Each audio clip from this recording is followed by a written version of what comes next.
Maybe. In a matter of seconds, Boom. we will be alive. Wow. How will I know that's the case? Because we're live. We're live back. right now. We are back. Oh, hello! Yeah. There you go. In a matter of seconds, we were live. Testing. Just as we were We're told. in. Marvellous. Oh, gosh. There was a false start, guys. False a false start. Small false Apologies. start. I hope you enjoyed our small section of experiencing what it'd be like if we just had no sound. And now we're back with sound, and we think that might be a slightly improved experience for you all. First off, I'd like to say that we don't have Stu with us tonight, so we miss you, Stu. Hopefully see you very, very shortly. And after a brief COVID-related hiatus, we are all back, relatively full strength, ready to adventure once more. And we are collecting for Stu's bail fund. So if you could subscribe or give us any money towards releasing Stu And his facial reconstruction. That'd be great. The Stu you know and love may return in a way that you would recognise him. And the biggest news of all, of course, new emojis. Yes! I We mean, officially have new emojis. does it get bigger than that? Get on it. You might recognise a few. How do you enter a new emoji? Oh, What's the process Well, of? what like, a question. Is there a menu that you can choose from, or do you have to type it in? Yeah, well, we'll leave I that don't to really our know. more experienced Twitch I thought you audience. had no Jack setting Yeah. the emojis Well, up. it's die roll, DIEROL, That's a good and start. then the word of the emoji. Do you know the words of those emojis? Die roll fail, Oh, Nice. nice. die roll Thorinir, Nice. Yeah. and die roll facepalm. Okay, cool. Beautiful. Yeah. Like it. Shall we intro? That's a good idea. Cheers for coming along. Let's get those emojis going, people!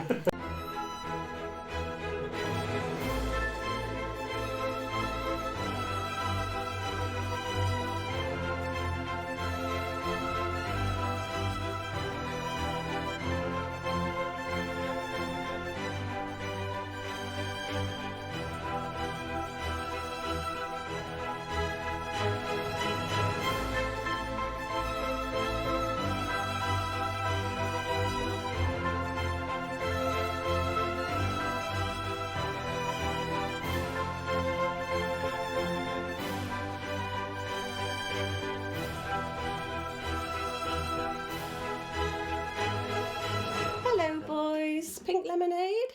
Mom!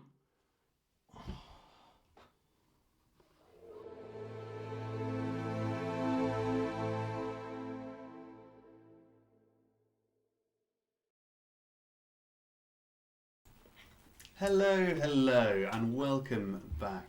Let's start the session as we always do. I'm going to pass over to our player, Josh, playing Felix, for a recap of last session. And it was 2 weeks ago, not one, so you've got a slightly harder job than you normally have.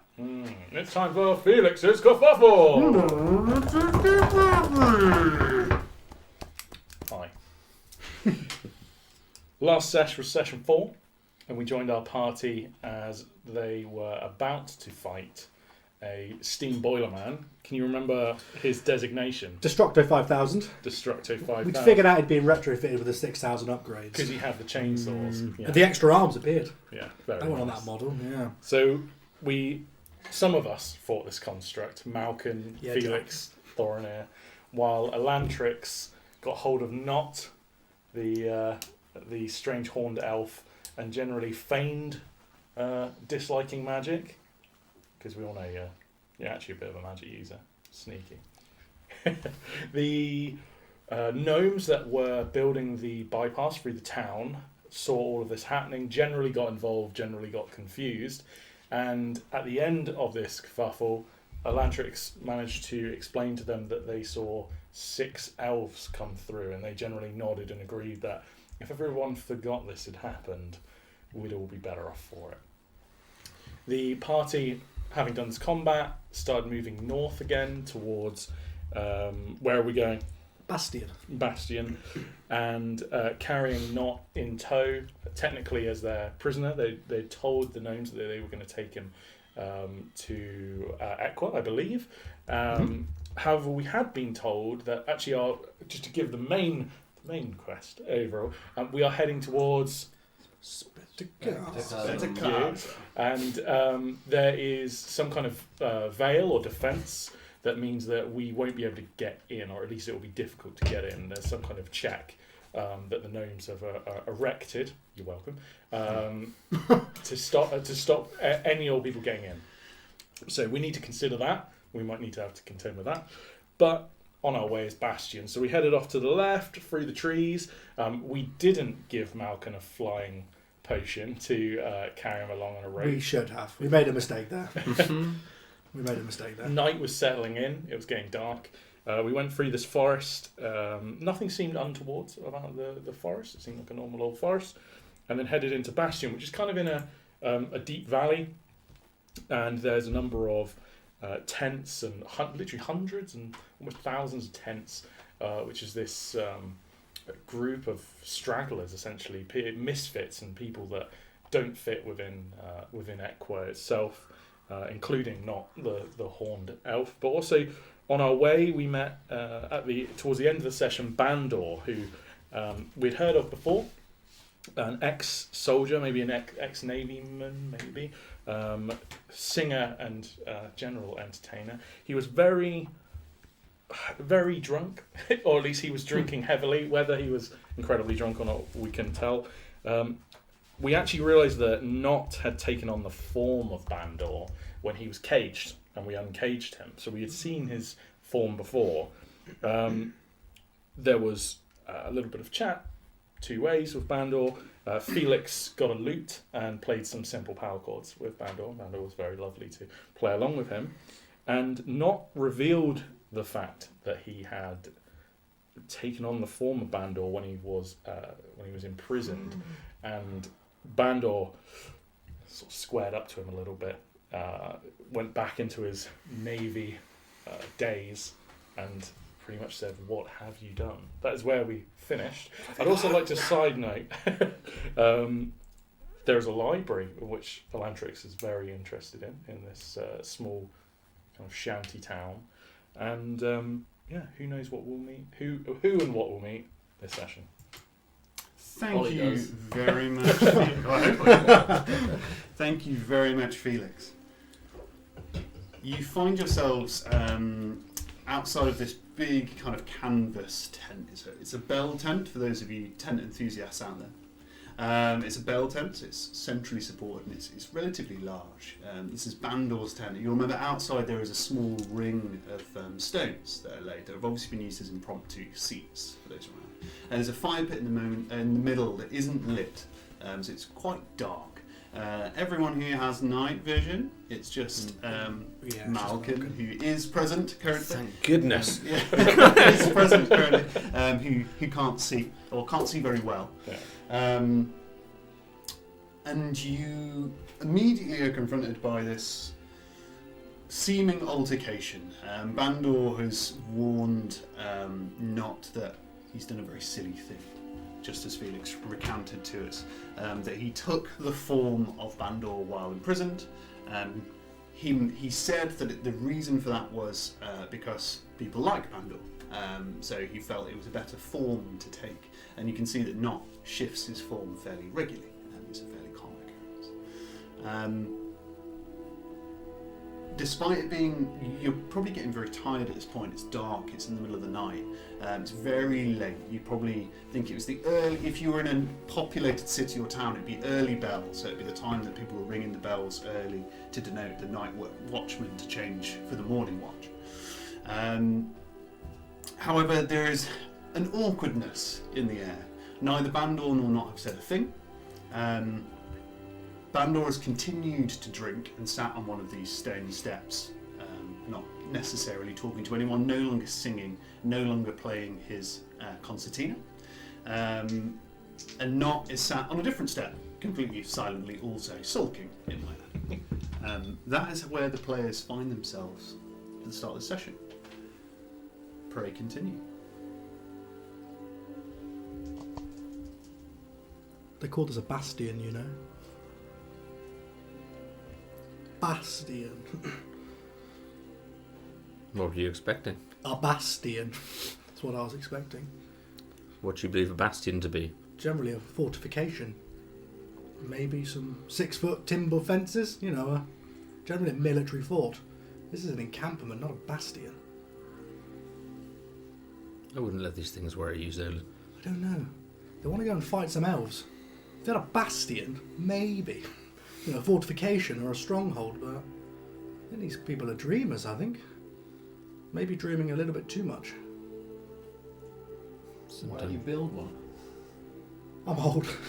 I've done my time. My back hurts now.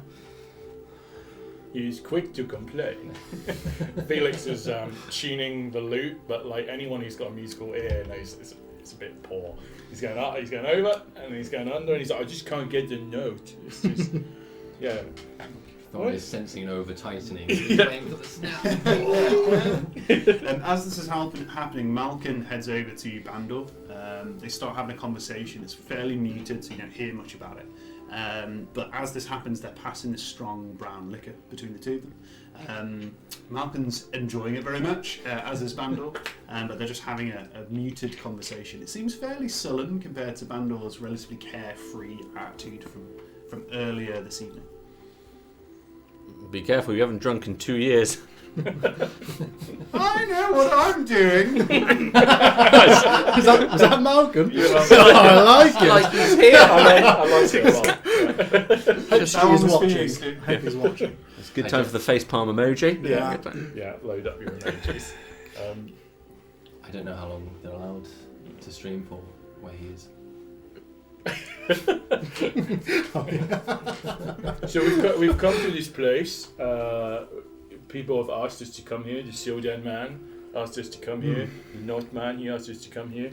But we've got to go and see the 1,000 Mile Bell, obviously. That is the most important thing. So what do we need to find out of these people? How do we get past the Veil to get to the Spetikaza? Do you think anyone here can help us? I have to speak to Bandor, I guess. Do you even know what the Veil is? I'm afraid I don't know. We maybe should ask the gnomes. Do you know Elantrix? No, not yet. Not yet. Elantrix is an augur, though. Should find out if they're letting augurs through the Veil, We or need if to it is find exclusion of all. Find someone who's been through it. Should have who's gone come and our way. stole the augur's outfits from Wick. That'd have been useful. Zolan. Would have been. They invited you to join. You could have just said yes. They'd have given you a lovely outfit. Maybe when we see the 1,000 Mile Bell, 1,000 Mile High Bell, but that is poppycock, as we'd say in my lands. I'll hold you to that. 1,000 Mile High. You'd look good in a robe. What do you think? Couldn't get much worse, mate. Yeah, he's in rags. I'm saying something. He's probably got one of Malcolm's kids' t-shirts on, probably. Probably over the 2 years where he's destroyed his from use, scrambling in the bins, he probably stole one of Malcolm's. Aqua Sports. Yeah. Yeah, probably does look a wreck. You'll notice as you're having this conversation, Nott is relatively close to you, so he's probably within earshot. His form's changing quite readily, but he's never actually in his form. As you guys are aware of the illusion, you can still see his true form and this form above it kind of shimmering over the top. He kind of looks up at you. He's very sullen. He's obviously made a mistake that he visibly doesn't seem very happy with. He looks up at you and says, "Are you talking about the Spetikaza curtain?" Yes. Is it actually literally a curtain? No.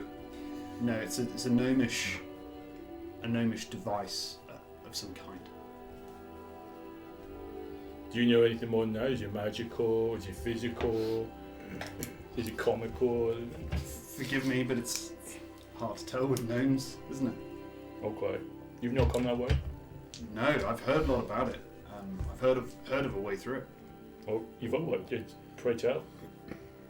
Well, there's the obvious way. You just go through the checkpoint.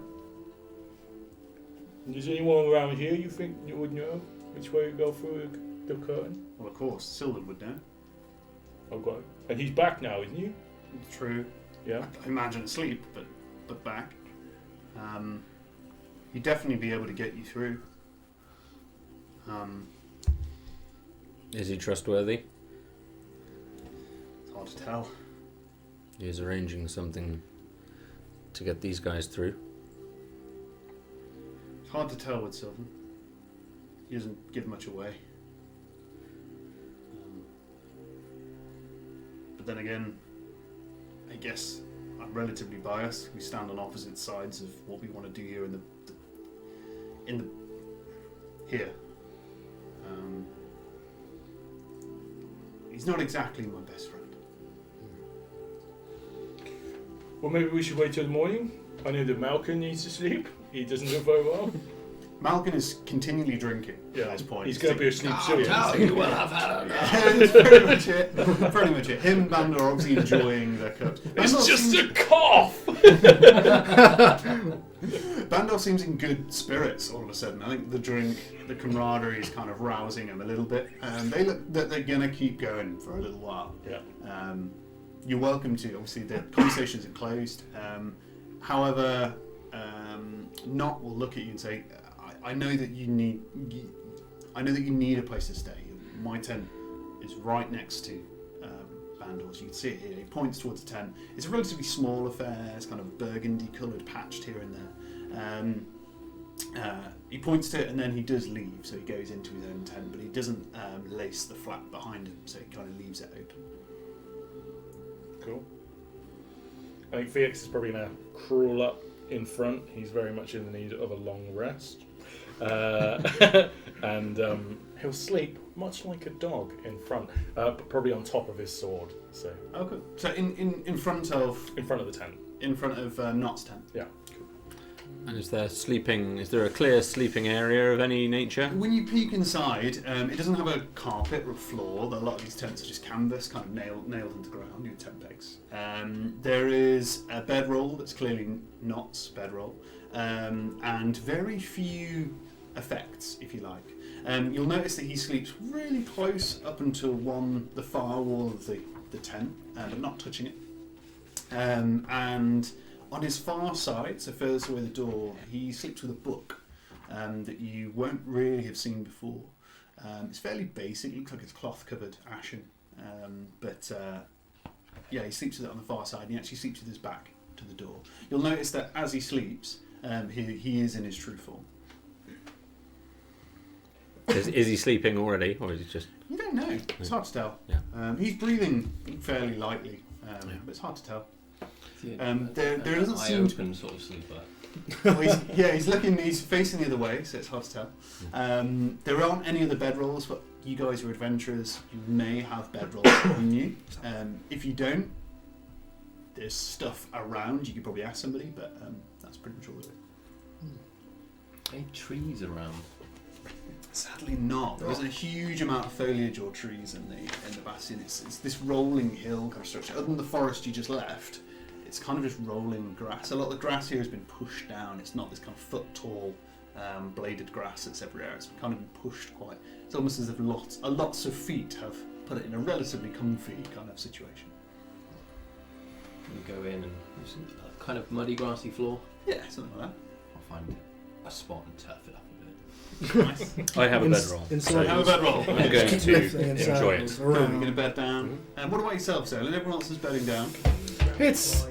Isn't it the beginning of Gold Spell? I might have a sleep outside. I want to sleep in another man's tent. Fair enough. You don't want to harm anything? No, it's I don't want to harm anything, no. Some kind of rustling going on. What's this bag of holding? Where's the bag of holding? That's Zolan's bag! Is that how you picture it? Yeah, that is. Yeah, it's got that exact logo on it as well. The local estate agent. Eraser. Oh, Yeah. no. So All yeah, she'll mistakes, just yeah. find a spot to sort of roll out the bedroll and try and go to sleep. The toiletries, Marvellous. Felix doesn't brush his teeth. So Zolan's sleeping outside on yourself. Yeah, I sleep outside. It's not a cold night, it's golden spell, so Golden you spell, do that's it it, pretty yeah. well. Yeah. It's clear, the night's relatively clear, you see the starry expanse kind of open up above you, which makes it a little bit, not chilly, but you can kind of feel that you're out and exposed. When there's cloud coverage, you can feel a bit warmer. The problem is you're being pestered somewhat by a lively conversation between Bandor and Malkin that continues to get more and more lively as time goes on and less coherent. I see what's going on. I'll enter the tent. Well, you can do. We need to find a way to get Malcolm out of the situation, I believe. I'm in the tent! Marvellous. Was that a threat? Possibly. It's only threatening. I'm actually just in amongst the high grass, war paint on and a crossbow aimed at them. I think we should spend the next 3 hours just asking Malcolm stuff. I love it. Obviously, the walls of the tent are relatively thin, and you can still hear this relatively raucous conversation going on, becoming less and less coherent as time happens. Eventually, it stops through goes from kind of lively debate, a little bit of singing, some kind of military style song that you can't really hear. A war drum gets banged at some ridiculous time in the early morning, and then relative silence. Sing it. Yeah, relative silence as things go. You haven't put any watch out, so nobody's paying attention to anything that's going by. Can you roll a perception check for me, Felix? You are asleep, so it's going to be a pretty hard one for you. But That's alright. It's only a 10. only a 10. You sleep soundly. Nothing awakens you whatsoever, and everything passes in a dog-like dream. Little leg shaking as you go. If it's a long rest we're having, we only have a half, so I'll probably go for a walk after the 4. But Marvellous. So if you go out for a walk, whereabouts are you heading? There's kind of these like makeshift lanes in between all the tents. probably just having the rounds, really, just admiring the Bastion. A lot of the tents seem randomly placed, but a couple of things do take your eye. So the one is what seems to be this makeshift library. As you look a little bit closer and you look at some of the wording on some of the signs, you'll notice that some of the words suggest that it's not just a library, but also perhaps an apothecary. Apothecary? Can't really pronounce that word. Feel free to help me at any point. But some kind of also potion making happening there, but mostly a library. You see some other insignias, particularly insignias that reference the letters HLF. In big, blazing either black or red writing on some of the tents. Other than that, there's a few little kind of general goods shops that people have kind of just sprouted up here and there. But then you see, can you roll me either religion or a perception check, please? yes, I can.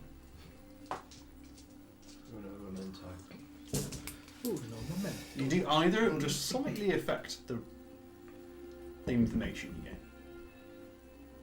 Non-natural 20. On religion or perception? Sorry, perception. Perception, cool.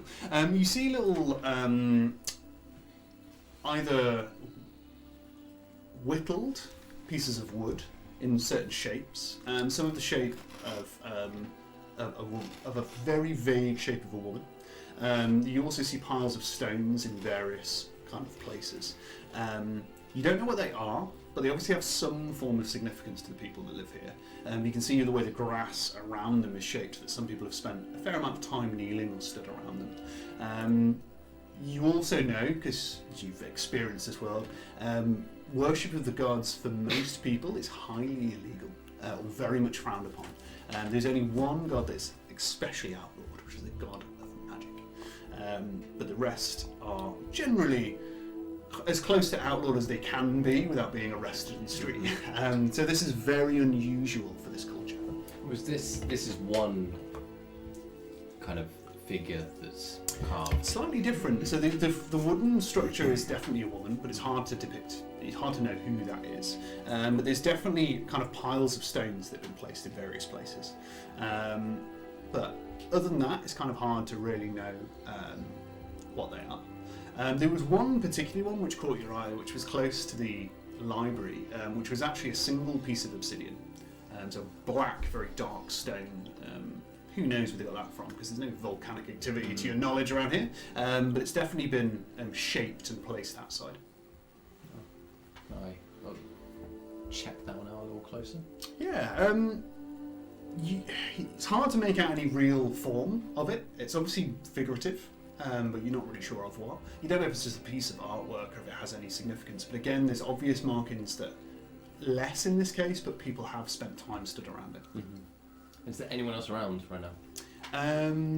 It's getting towards early morning, so you probably hear kind of the chatter of children, if anything, people waking up. There's a few people who've been walking around with kind of buckets and things. Some of them smell really bad. Some of them have obviously got fresh water in them. Nobody really, for the first time in kind of your adventuring life, nobody seems to take a deep, significant glance at you. And it's hard to explain how profound that is, right? In your adventuring life so far, every time you've left the forest, people have noticed you. That seems to be quite rare now. People are quite happy to just accept the fact you're here. I'm just going to sit where I am. Yeah. And stare at this rock. Great time for the Thorinir sitting emoji, which now exists. Hey. Please find that one. Thorinir is sitting down very, very quickly. As that happens, you're right outside the library in a little bit of apothecary. You start to hear boiling water, little glass chinking from the inside. There's a woman's voice, obviously talking to herself because you don't hear anyone else. But other than that, there's somebody chittering around in there. Okay. But they haven't come out yet. A lot of the tents you'll notice are laced. As people get up, these laces are undone and some of the tents are deliberately left open. It's obvious there's some kind of indication of you can come in, you can't, based on what they're doing. Obviously Thorinir or... Yeah, well, yeah, just in general. Marvellous. The morning rolls on. As this happens, the wind picks up just a little bit. You'll notice that some of these tents, because they're pinned to the floor and don't have flooring, the wind catches underneath the tent. And a just gentle breeze sort of wakes you up. Nock does rise relatively early and sits up. And he's reading, so he's reading from this book that he has. You are welcome to get up and be ready and eat breakfast when you are ready. You smell the faint smell of wood smoke and a little bit of heat. Thorinir, from the outside, you'll notice this fire pit is being lit. There are other fires being lit. People are cooking breakfast, kind of moving around. What are you reading? Likewise, 4-hour sleep. So at some point in time, you might have just sat there in a elongated trance. Would a there bit be longer. anything else that you would have done? Sorry. No, she just would have sat. She would have noticed that you'd have left, and then she just would have sat there peacefully, just sort of in a snooze. Yeah.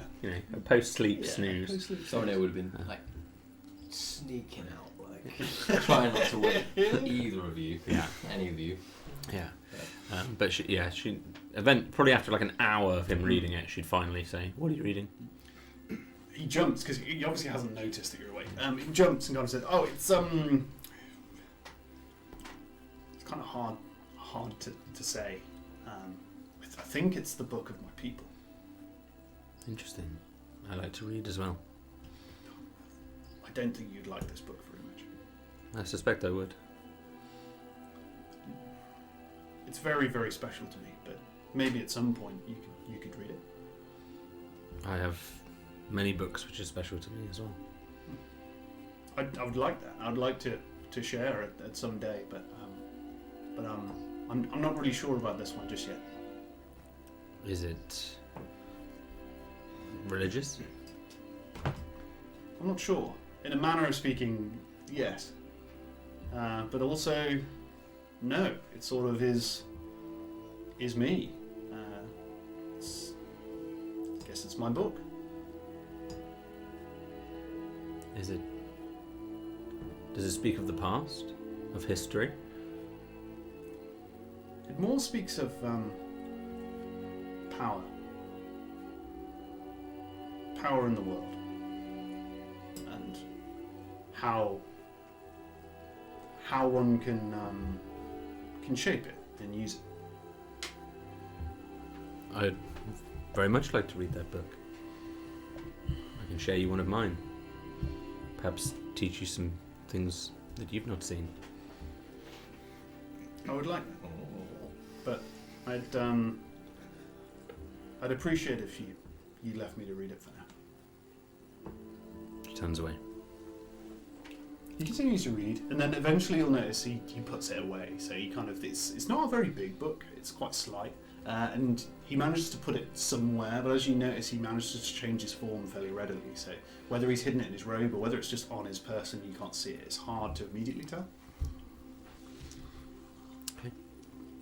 You're welcome to form any kind of check on anything he's just said. By the way, Sure. you're feel free because you know a lot about this kind of stuff. Yeah, so. she believes him. Marvellous. What's Zolan doing? You're kind of waking up in the morning? Zolan is going to wake up from one of those fever dreams, one of those really imaginative dreams, Yeah. and just try and make a concoction. Obviously, it's part of the old, Yeah? whatever it's called. It's called the experimental elixir. But obviously, in his dream, has triggered something to try and put some stuff together, and he's made something of flavour. Keep that a secret. Not really a secret. I'll tell you when your time's needed. No reading, no copying. No copying as results. Nothing that special, it's only 1 of 6. Marvellous. So again, people are up now. The sun is rising. Felix, what are you up to at the moment? People are starting to pad here and there. You're smelling rich smells of cooking, sometimes cooking meats or vegetables, and not a choice food fare, but generally okay. Sausage? There's definitely will be a sausage here or there. Yeah, well, I mean, on the smell of sausage, you can always physically see the lines of smell as he rises and his little button nose sniffs at the air and he's like, I think I might do some more exploring.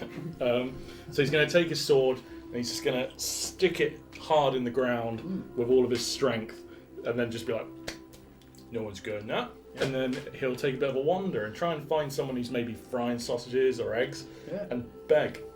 You don't have to wander very far because there are fires. They're everywhere. People are coming out of the tents. People are sharing kind of eggs and bits of salted meats. Sharing eggs. Sharing eggs. Giving each other eggs. Oh, yeah. Can I have the yolk? Times are hard. Always stealing me egg whites. But some people will give a couple of eggs. Somebody else can get in return, kind of either salted pork or cured sausage, but particularly hardy foods that have been stored. You can hear the clucking of chickens every now and again, so obviously there are people keeping chickens somewhere. That is a stressor for him. That's a real stressor. But he's going to keep it relatively low key, walk around on all fours, use that dog image to beg in the big brown eyes, to get as much food from people as possible. As slowly but surely, if you saw it step out, his little tummy will get more and more rotund, full of lovely sausages. And generally fill himself so he's happy. You find a lot of takers. People are quite happy to feed you. Yeah.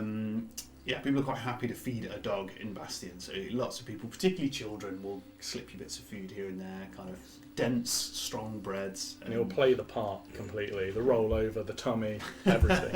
Just to get a bit of food and generally relax. As you're walking around, you'll notice a few key things. You'll notice, obviously, Thorinir sat in front of this obsidian, almost like a shard. You'll notice the library/apothecary making some kind of noise behind the tent folds. Around the fire outside Bandor's tent, you'll notice there is no Bandor and no Malkin.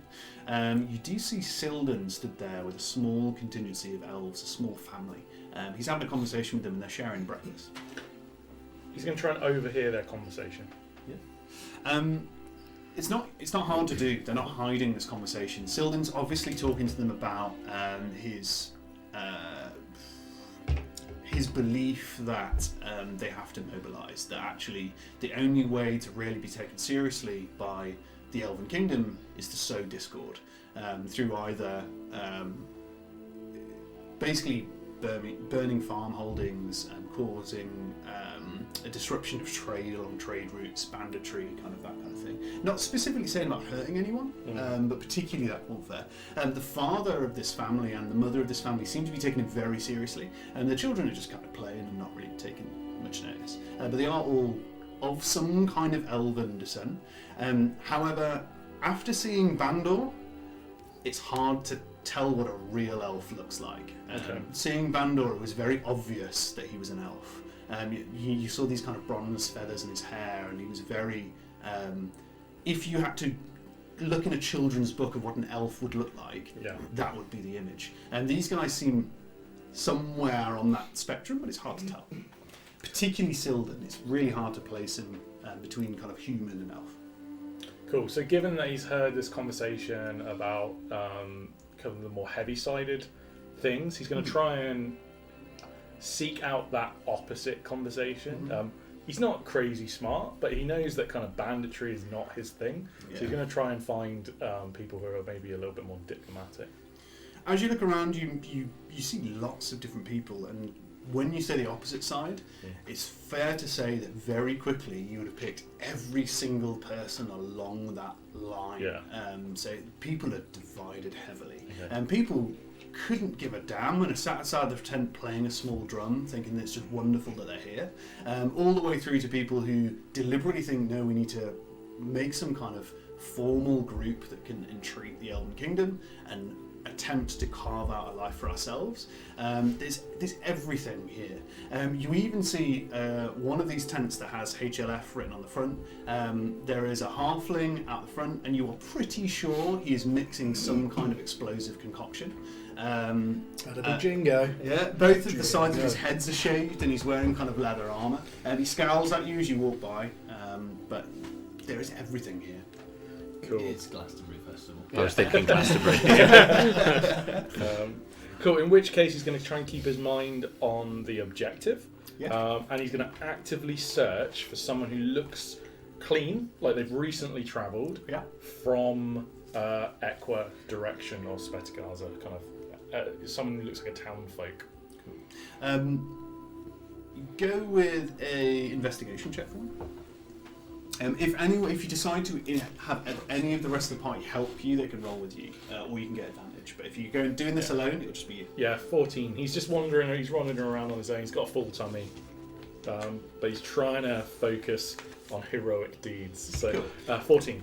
Cool. Are you showing at any point that you are anything more than a dog? No, he's keeping it low key. Okay, no worries. In the last day or so, he's realised that this is kind of almost an armour of which he can wear. Yeah, cool. Sounds good.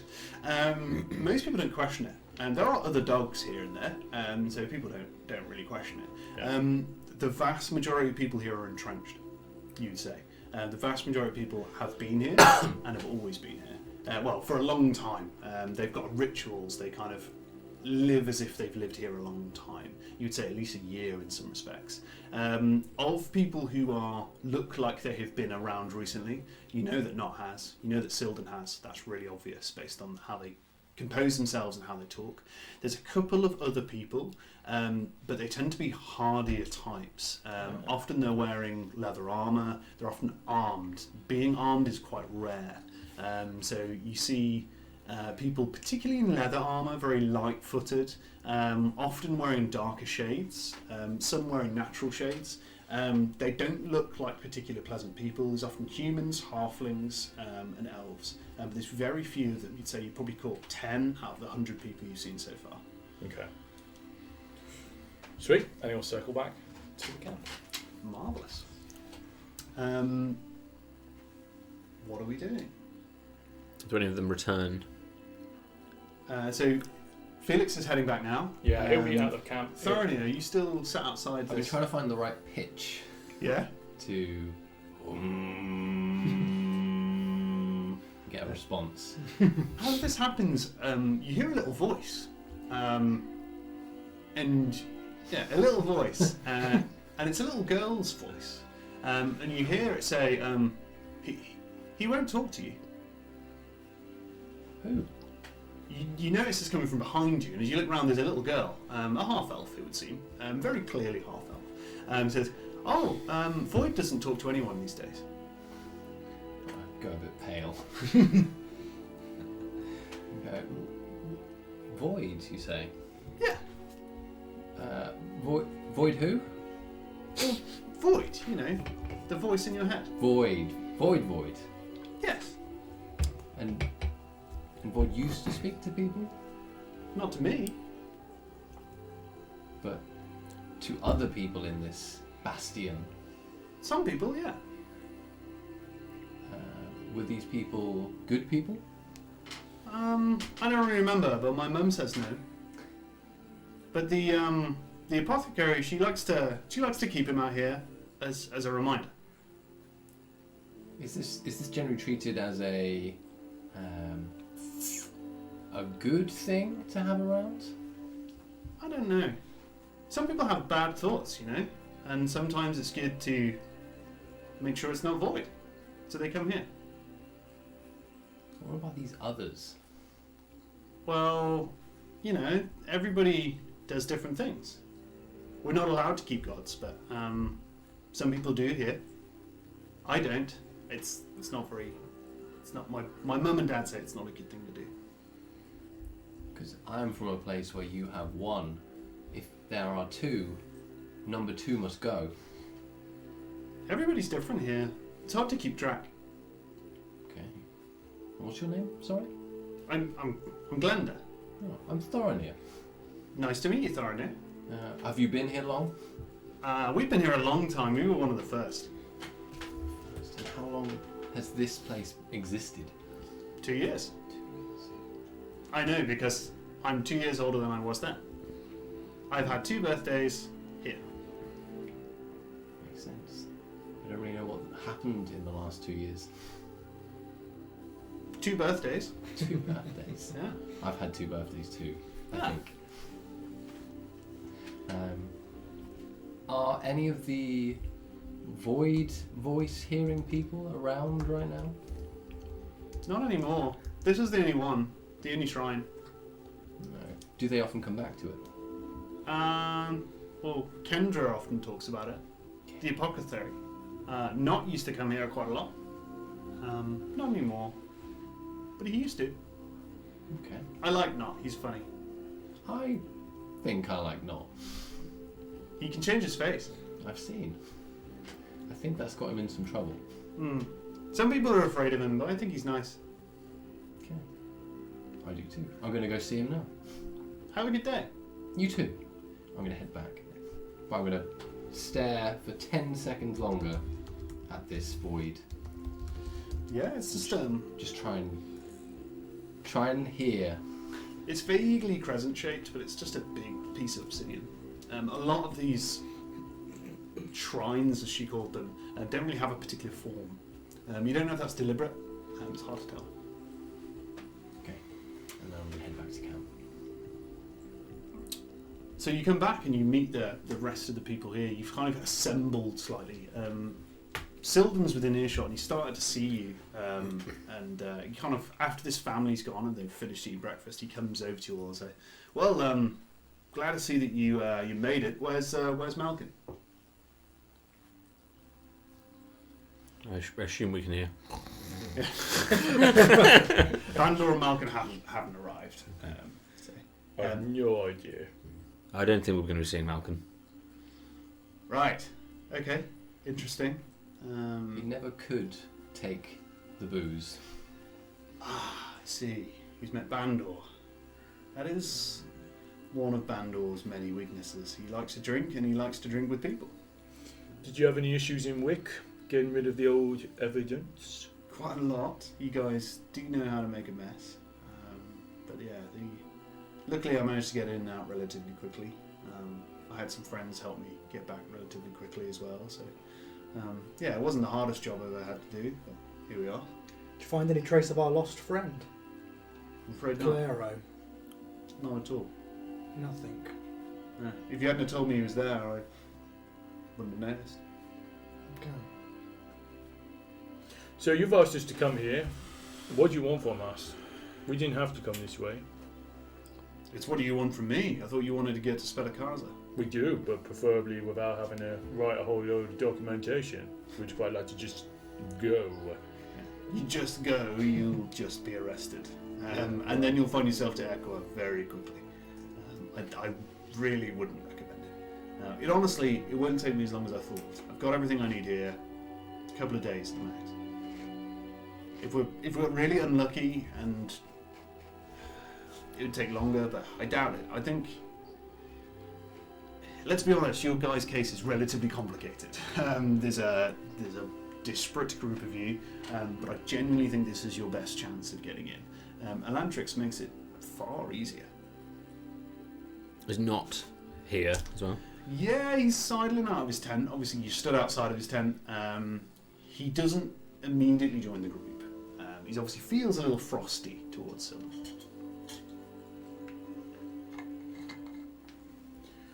Well, listen, if it's going to take a few days, we need to make ourselves useful. We need to make some gold, make some serious coin. You know what I'm talking about? Is there anything we can do? Marvellous. I'm glad you asked. There is a lot you can do. These people need help. There's a lot of things that I need help with. There's a lot of things you can help me with. I'm sure there's other people out here that'd be glad to see you around. You may have noticed that most of these people are families that need whipping into shape and really making into something that's going to make a difference. So anyone who's a person of action is very welcome here. Yeah. What do you mean, person of action? What do you want us to? What have I signed this up for? Well, if you wanted to help me, one of my jobs here is to make sure the Bastion stays safe, stays secure. We run numerous, how do I best say it, outposts in the area. People who keep watch. They report back to me out in the forest. I'm going to meet a group of people today. You're welcome to come with me. Maybe you could help them. I'm trained in numerous martial skills. If you need anyone showing the ropes, if you know what I mean.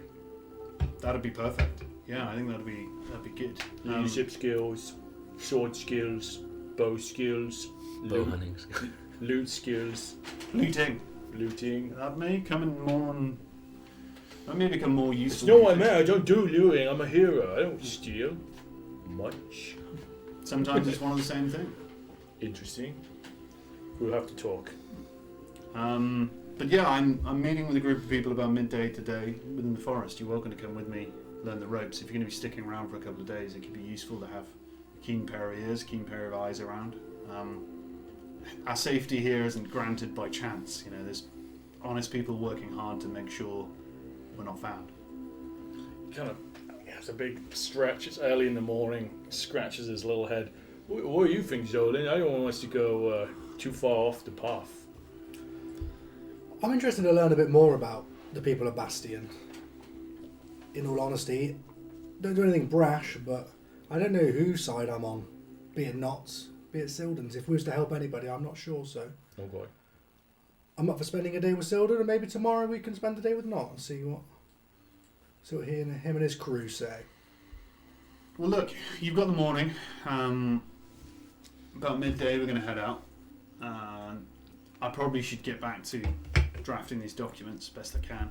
If you need me, I'll be in my tent. Otherwise, feel free to take a look around.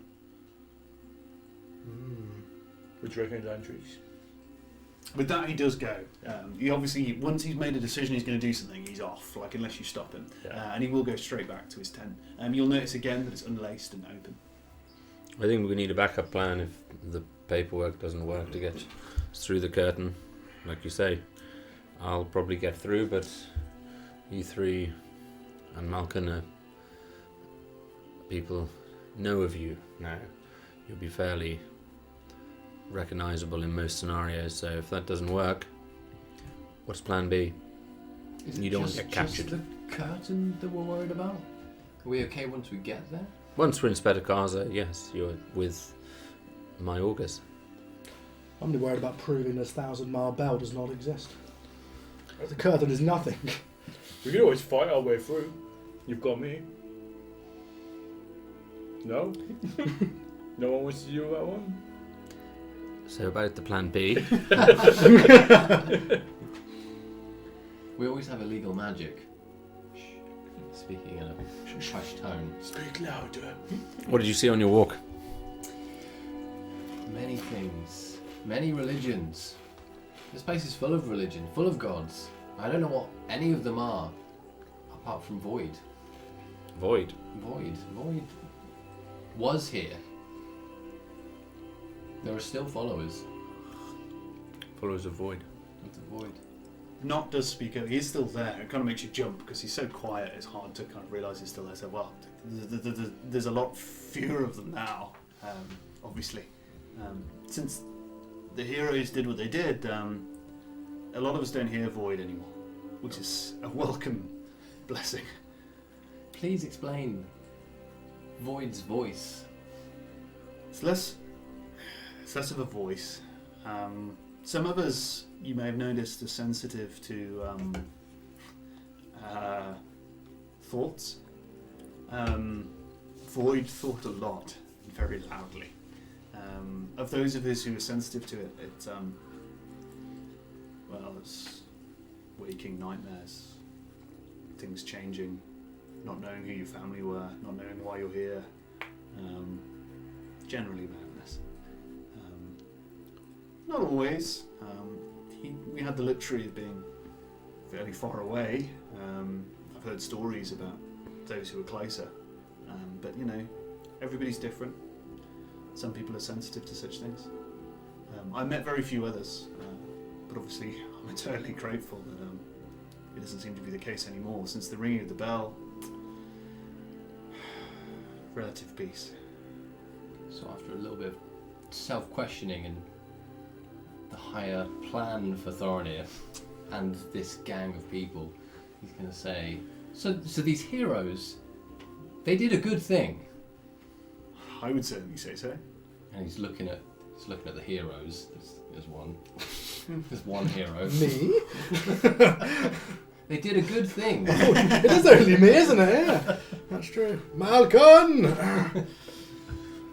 I'm just going to dwell on that for a bit. Listen, I heard you were wanting to help. Not everyone goes to Sylvan to help. Some people don't like his way of acting. People often confide in me. I hear things. Some things deliberate, other things people think too loudly, and I end up taking a piece of it with me. There's a lot of people here who need help, and I think you could be of good service to them, good help.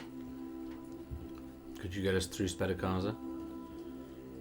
I don't know. I could try.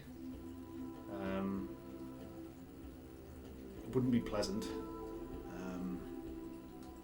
I could maybe use some of the gifts that I have to get us through.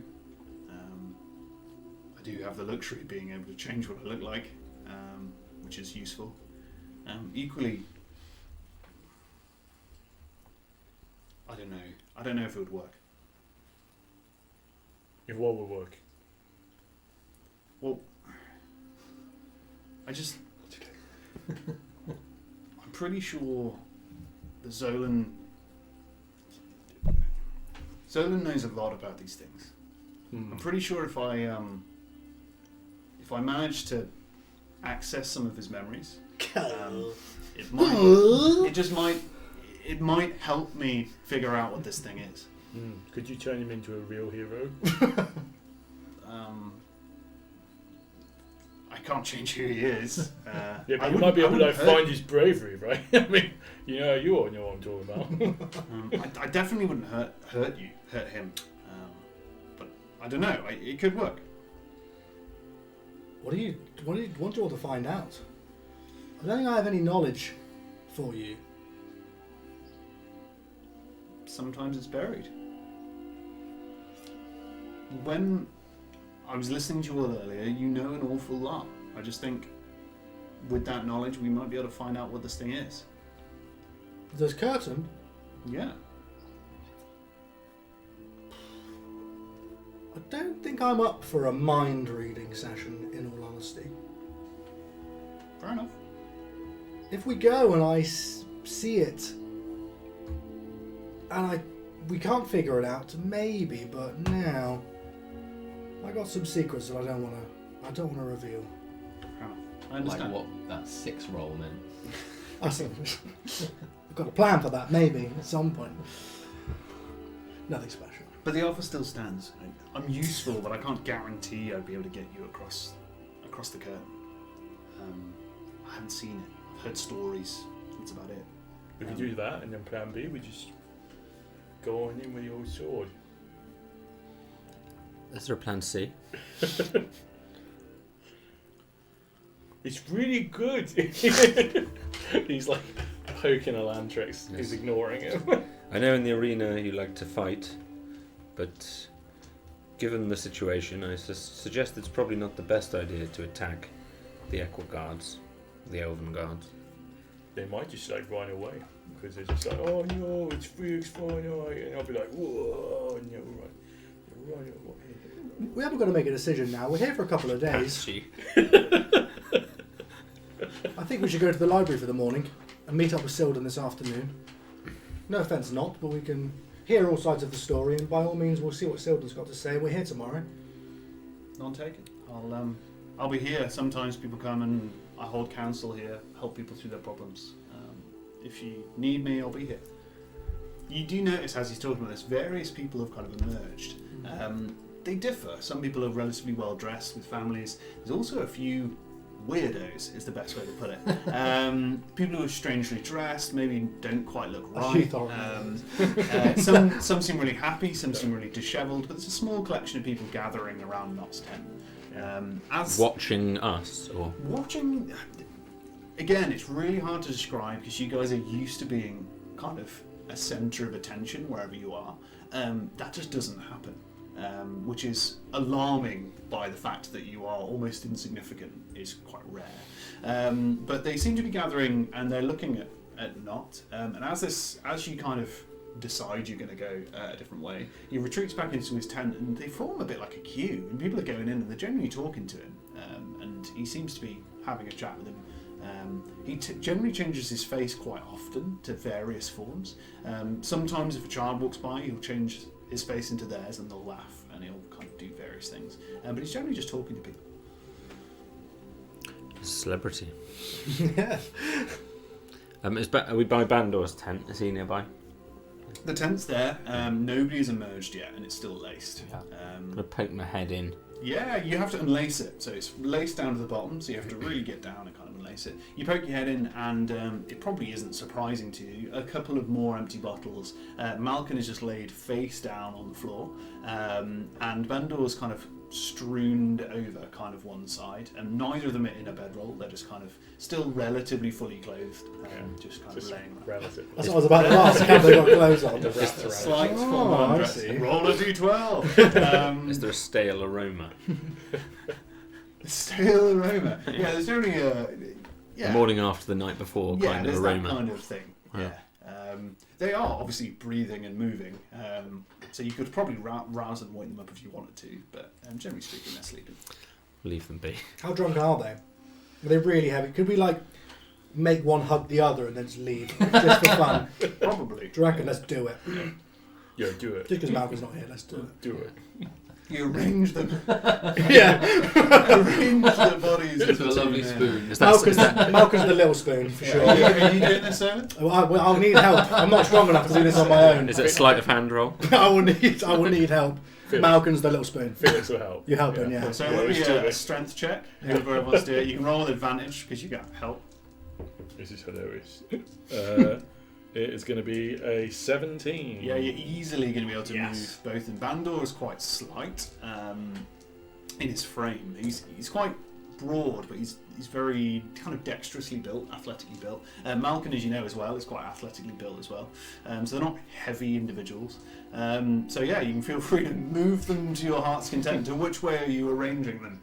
Yeah, little spoon, big spoon. Little spoon, big spoon. And it's like a 3-foot gnome and a 2-foot tall dog. Yeah. Doing it's like, You've got the strength. Dolan's having a great time. Yeah. I haven't seen him chuckle for a while, but he thinks this is rather hilarious. It's probably like quite common routine for you just moving sleeping Malcolm around. To be honest, you're right, yeah.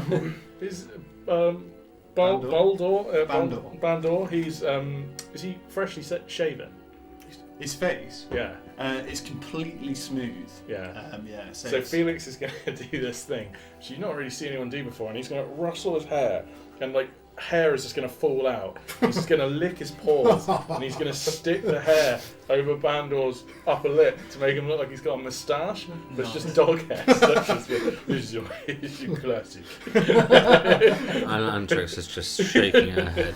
Papa is giggling. Just look at you. Oh, I'm so posh. While you're doing this, you will, those of you who've been around elves, you've been around Lantrix, you've been around Thorin, will know that Bandor probably shouldn't sleep for this long. Yeah. And even, you really question it because elves don't normally sleep. It's a tough night. Yeah, It's a something big you- night. You He don't know. stinks of alcohol. Yeah. This guy's gone. We need to lace this tent up, get to the library, Yeah. read for a couple of hours, boom, woods. Yeah. Maybe we come back and make them some toast or something. Nolan, man of action. Marvellous. We've only got the morning, Yeah. and we might have another opportunity to go to the library. I think Elantrix would like to Okay. have a look. Let's do it. Yeah, she's keen. Did you see in the tent? Did you? If you get a minute, just it's great. We can take a photo. Yeah. You head out, you head across just a courtyard, and there's this collection of makeshift shops. People are moving around now, some of the doors are open, people are kind of hawking wares. There's nothing particularly of value here, nothing takes your eye, it's just kind of bric-a-brac, bit of food, bit of everything. But the one that does take your eye is this library. You take a look in, the tent is now opened. There's a woman sat behind a table that's actually propped up with stones. It's just kind of like randomly propped up. There's a basic alchemy set there, a couple of big chests that are bound, so they're kind of with heavy, what you think is iron binding, have been reinforced. There's a couple of big reinforced chests, and there are plenty of makeshift bookshelves, and these bookshelves are filled. So there's probably 4 in the whole of the tent, and there's a woman in there. She wears what you would probably describe as a peasant smock, kind of one-piece peasant smock, a pair of leather trousers that are laced up either side to kind of give her a bit of movement, but she's also wearing a leather apron. She's obviously human and relatively elderly. You'd be hard to place how old, but her hair is greying. And she has a pair of goggles that she wears in her hair some way, just about see them. The hair's kind of wild and kind of coming out in various angles. She's sat in front of this basic alchemy set, and she's just smashing something in a pestle and more. You've no idea what, and she's just talking to herself as she's doing it. Doesn't seem to have noticed you there. Elantrix is just going to sidle in and just start perusing the shelves. As far as you know, not even knows. Still smashing something, talking to herself. She goes into a small wooden box on the desk and pulls out a little bit of this and that and kind of puts it in this pestle and more, and she's still smashing this thing. I'm going to have a look at her box of bits. I want to know if she's a true alchemist or just one of these people making perfumes like kids do. So one of the chests. Whatever where she's just gone to pick out Right, a little bit of it's something. on the desk. Is it on the desk, is it? It's like a little, almost like a jewellery box type setup. If I can reach and have a look in a box. Yeah, you have a little peek. As that happens, a hand comes down and slams down on top of it, and she looks up directly at you. She goes, I'll probably. "Who the bloody hell are you?" I'm new in town. Yeah, you think? I haven't seen you around here. That's because I'm new in town. I'm an alchemist, believe it or not. Something I'm actually okay at. Oh, I see. Coming to steal the trade, are you? That's what we need, another alchemist around here. Well, I'm about to judge your worth, and from now I don't even want to know your worth. I'm going to step outside and I'm going to set up shop in front. How dare you talk to me like that? Elantrix is actually laughing.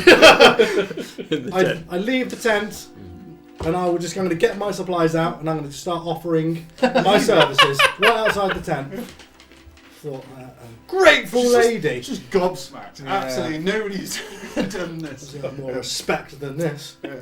She's just like, So she's silly. just flustered. She doesn't know what to do. She's kind of Yeah. muttering under her voice. That's Goes right. back to pounding the pestle and more. Every now and again, I'll scowl right at her as I look back in the tent. Round up, mystical, magical Zolan. He's making things to heal your things. Oh yeah, Come on up. real potions. It's got to be a point of inspiration, hasn't It it? is I think you already have it, but if you don't have inspiration... No, I give her the Jack the other day. Yeah, you can I'll have take it on. inspiration. Thank you very much. Funnily enough, People are taking notice. Yeah, that's right. Yeah, you've noticed Yeah, that yeah. people are noticing you and being like, oh, there's a new alchemist. That's I'll go. I'm a real alchemist. I'll go watch this. Made a potion earlier on, right? Yeah. It's a potion of transformation. I'm going to drink it and my ears are going to grow really long. I'm going to go back. Can you do this? She's like deliberately ignoring. In fact, she drags her table Was she? to be the other way round, so she's got her back to you. The whole she could have just sat on the opposite side, but no, she physically drags the table Yeah. round and sits with her back to you. I'm going to shout as a sign of weakness, that is. You're going to face me on the promenade. Can you roll Sign me, of weakness. roll me a performance check, please? I'm just going to find my stats. It's a 10. It's a 10, yeah. Just a 10. You notice that a man walks up to your stall. He's wearing kind of overalls. They're a mixture of kind of leather, but so heavily patched with other stuff, it's hard to tell. And he just comes up and says, "Oh, have you got anything for a rash?" I'm going to give him the rest of my transformation potion. Because I don't have anything for a rash. But if he drinks it and if he believes it, it will disappear. Yeah. But only for about 10 minutes. That's all you need. Yeah. Once one customer starts, they all come. He's very trusting. He just gulps it down Is it? Yeah. and just drops the bottle in the grass. Is And it? then goes, "Oh, it's amazing. It's better than anything Kendra's ever given me.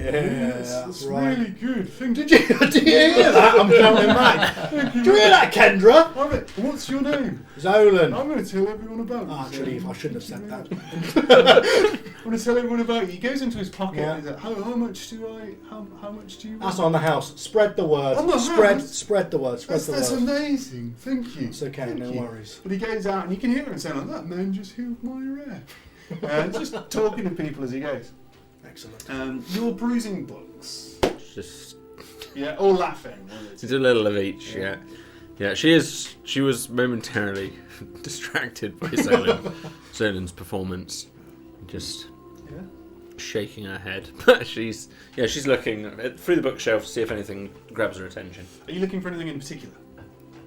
History History? or anything else that jumps out. Anything religious? Anything notable? Okay. YA. Why?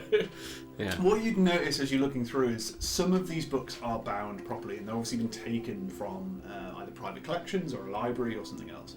A lot of these are have been bound in makeshift ways, and a lot of them are printed on very weird materials. So you'll find these things like, you'll find these things printed on bits of paper that have been bound together and kind of sewn together by hand. As you kind of peruse them, if you pick a couple of them up, you'll realise that some of them are personal histories. Actually, this seems to be a collection of knowledge of the people of the Bastion. So actually people have started to write things down. They're quite folkloric, and some of them don't make a huge amount of sense. But a lot of them are written in the common language of Asher, so the language that's usually spoken by humans. Some of them are written in Elvish, but of the ones that are in Elvish, the script is fairly basic. So it's almost like shorthand, if you will. So the common language. There's very few books that are written in any high form that you would be used to. So yeah, a lot of it is a collective common history, but of that people speak of religion, people speak of how they interpret and worship the gods. What you notice is there's no particular commonality between them. It seems to be a personal account, a personal history, and most of them don't date back a huge amount of time. So you can spend a long time searching through these if you're looking for something specific, but if you're not, it's just kind of that's the general theme. Kendra, Yes, yes. What do you want? what are the oldest books you have? The oldest books. You think I date them? You think I just sit here all day being insulted by gnomes and dating things? Is that all I'm good to you? He's not my gnome. Well, I didn't think it was yours. I think you were a couple. You at least seem to have some sense about you. Do you have any old books? Probably. She goes over and throws open one of the crates, if you like, one of these iron-bound chests, and rifles through it. You get hit with this incredibly pungent smell because it's a mixture of dried herbs and various things. And she pulls out a leather-bound book that is in a very bad way. It's obviously been travelled very far. There you go, oldest one I've got. Thank you. I'll take it. How much is that? Well, it's a library. You know, Oh, okay. You know how libraries work. Right. Read it and bring it back. How long do I have? Oh, how long do you need it for? Nobody's asked that question before. Depends what's in it. Well, it's full of words. Generally, that's how books work. Your own. I'll borrow this one, please. Yeah, feel free. Bring it back. It's an old one. Thank you. She slams the chest shut and goes back to mixing things. Okay.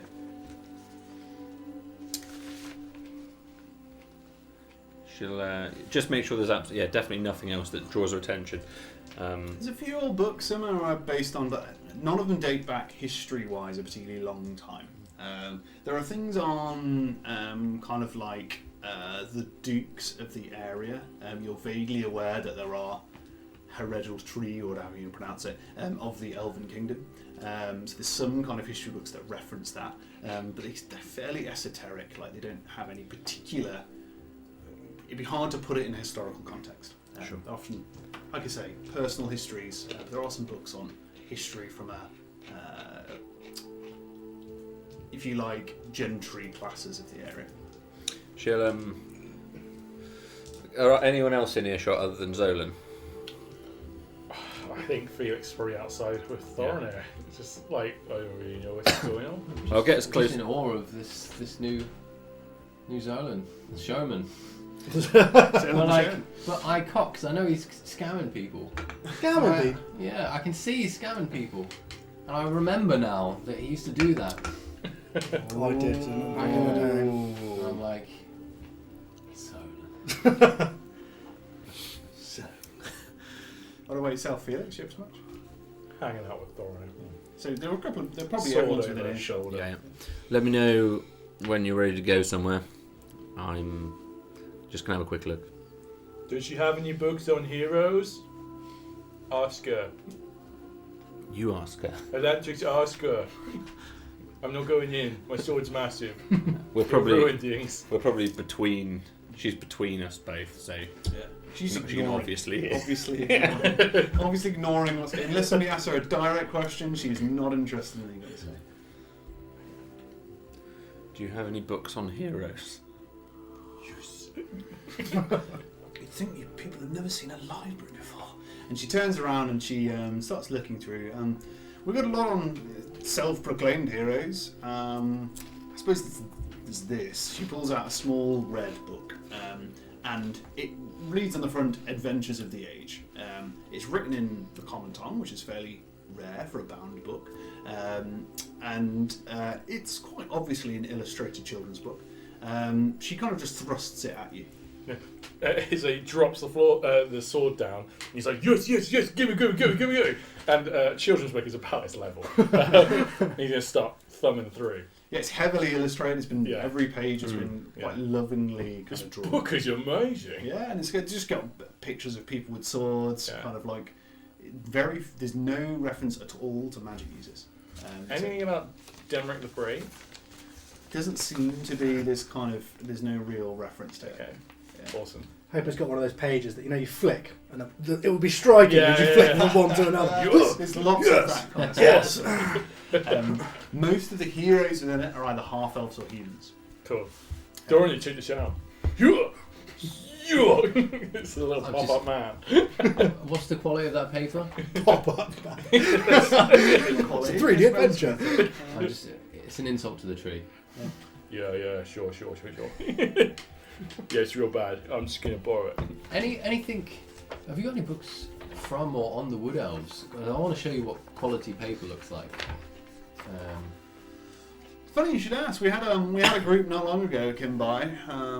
They left soon afterwards. They just came. I don't know, just for a few days, to kind of shows their support, I guess. But yeah, they did leave something. She goes up onto a shelf and pulls down. It's looks like leather, but you will have seen this before. It's relatively round in shape, not like a book you would imagine. Obviously for putting in something.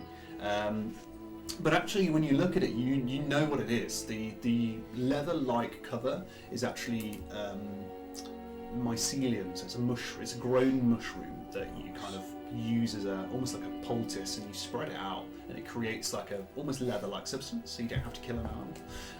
And within it, it has these incredible pages that you've seen. They're slightly yellow in their kind of look, but they're very thick, almost similar to card. And it's written in a very defined Elven script. It's more, it's kind of a book of the similar thing to what Wood Elves or Asher has to haiku poems. So they're kind of these elven poems that are very short and have a very specific structure. Mostly about the wood, about the area, about nothing about religion in there, which is a bit odd, but mostly about kind of the love for the earth.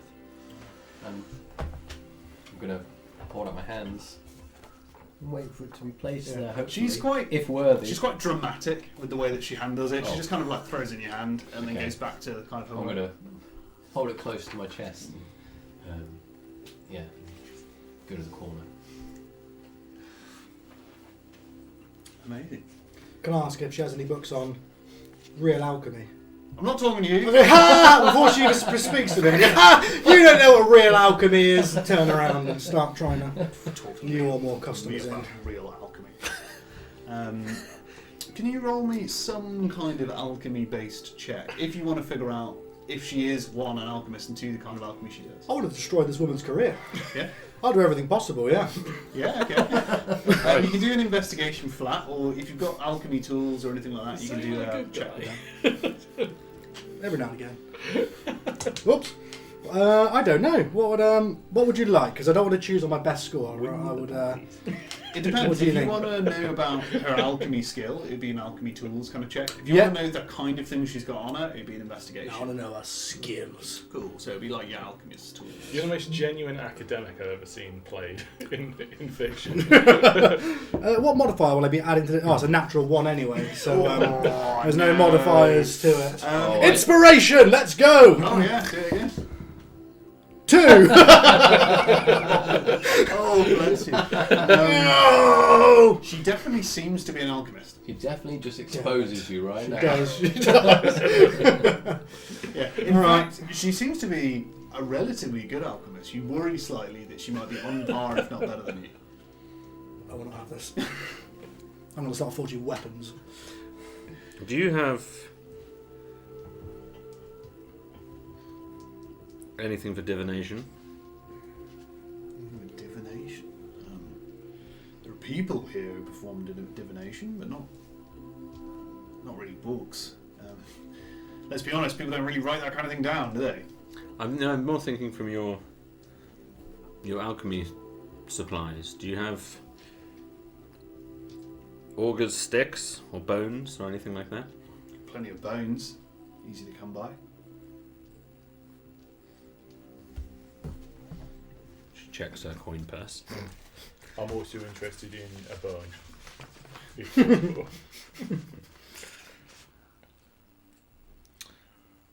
Okay, thank you. I can cover you if you need want to some. buy. You want to buy bones? Is that what you want? I don't normally sell component parts, but I mean, you're welcome to it if you want. How much do you need, Andrew? It's probably more than it's worth. I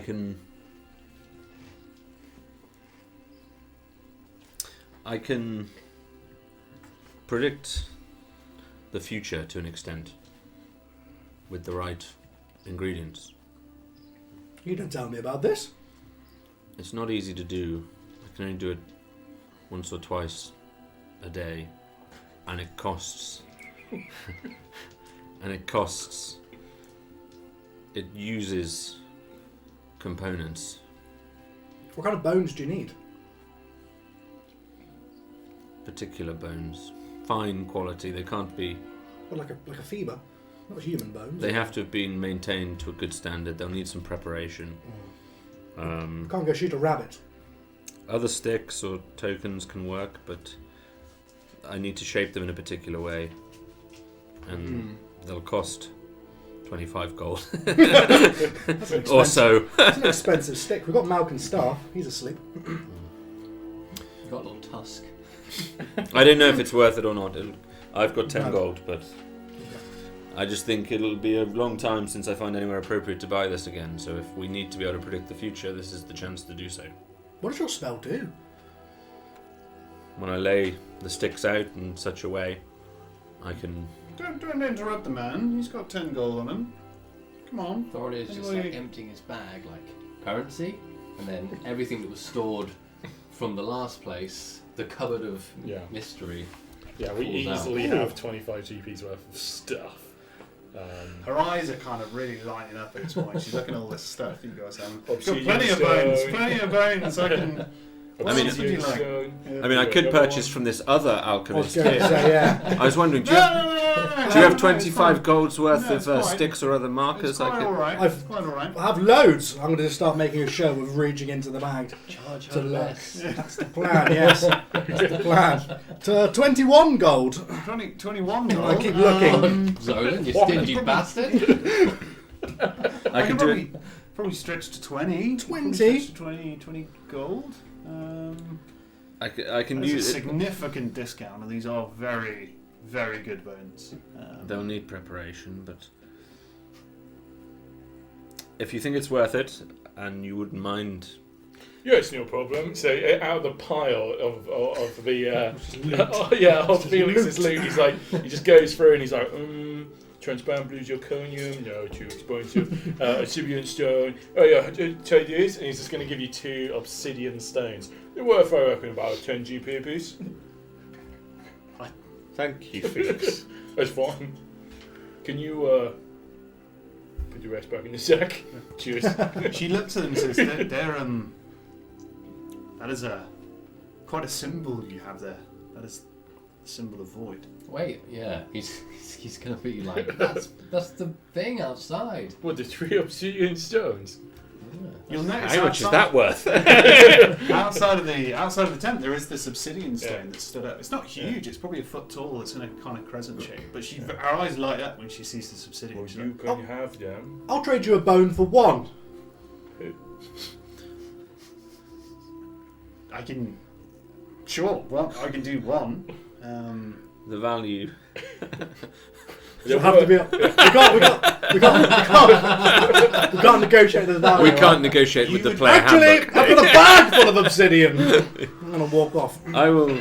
you would be convinced that the value is 25 gold, even though you're being given it for less. Sure. Yeah. Okay. Otherwise, that's outrage. So she's gonna offer you these 2 obsidian stones.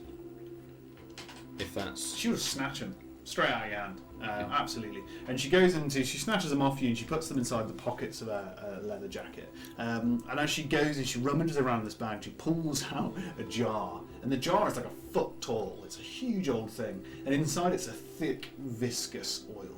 And floating in this thick, viscous oil are bones. They seem like almost bleached. They've been kept in a very specific way. There's a whole jar full of them. There's kind of 5 or 6 big bones. Unless you had a very significant knowledge of medicine, you'd have no idea what they are. You probably don't want to know. What creature are these from? Oh, don't worry about that. It's alchemy. They come from all kinds of places. Do you need to know? Could be useful. Well, let's say they won't be needing them anymore. There you go. Hands Okay, it so over. she Because you're probably looks dead. at the jar and then studies. She's giving him the whole jar. Just hands it over. Okay, so Seems she quite looks fine. at him and yes, these. It's about 4 or 5 relatively large bones, and they're all identical. But how well, many do similar. I need. I don't need 5. She takes one out, tosses it to you. Pretty bit vinegary. It's delicious. Thank you, Felix. You're welcome. There's your reward. Thank you. That's worth 2 obsidian stones, isn't it? Sure. Okay, so she's just going to put that in her pack. Anything you need here for any of your magic while we're at an alchemist? We'll not trade with this lady. All right. She's a fraud. Magic is pretty sorted, actually.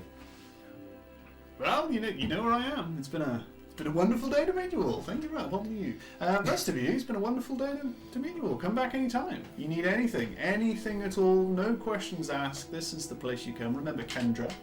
She'll be here. Should we break? And with that, we'll have a very short break. Cheers. Thank you, everybody, and thank you for tuning in. It's been lovely to have you here. We will return in 5 of your Earth minutes. Probably about 10 normally, isn't it? We say 5. Somewhere between Ends 5 and around 10 about of your 10. Earth Well, minutes. Yeah, it ends 5 around and 10 10. of your Earth minutes. Yeah. Monster Munch! See you shortly!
Tunes. Here we are. Hello, welcome back.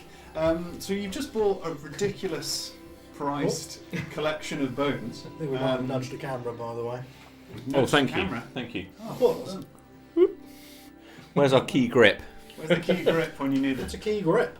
That terminology. That is the question. Google key grip and tell us what it is, because nobody It's been knows. asked 6 times today. Has it I really? still don't know the answer. Oh, I don't know. What's a key grip? Google it after. If you know what key grip is, please let us know. Yeah, Anna, please Google It's that. something to do Anna, with cables. Please Google that for us. Marvellous. You have bones in your collection. It's getting towards midday. So you spent a long time playing around in this library / alchemists. You are noticing there's a small collection of people outside Knott's tent still. You can hear people talking just in the queue. There's a larger group of people starting to gather around Bandor's tent as well. So things are moving towards midday. Nobody seems to be having lunch. It doesn't seem to be a thing that happens here for whatever reason. And yeah, you are where you are. So what would you like to do next? We're going to go beat Silden Yes. around midday, won't we? Let's do it. Head out. Yeah, I imagine the valley out is obvious. We know our way back. Exactly, it is really obvious. If you imagine almost like a highway in between Yeah. the tents, it's probably like 3 or 4 berth. It goes straight out and leads almost directly back up to Bandor's tent. Meanders here or there, but it's really easy to see. Felix will leave the book. Thank you very much. Appreciate it. She just takes it, throws it on a shelf. She's really not really bothered about it. Nice. Marvellous. So you're heading over to Silden's tent. You get there and he is sat just inside and he has a writing desk. It's much better kind of made up thing inside of his tent. He's got a writing desk that's relatively ornate, a chair that's upholstered, which is odd to be in a tent.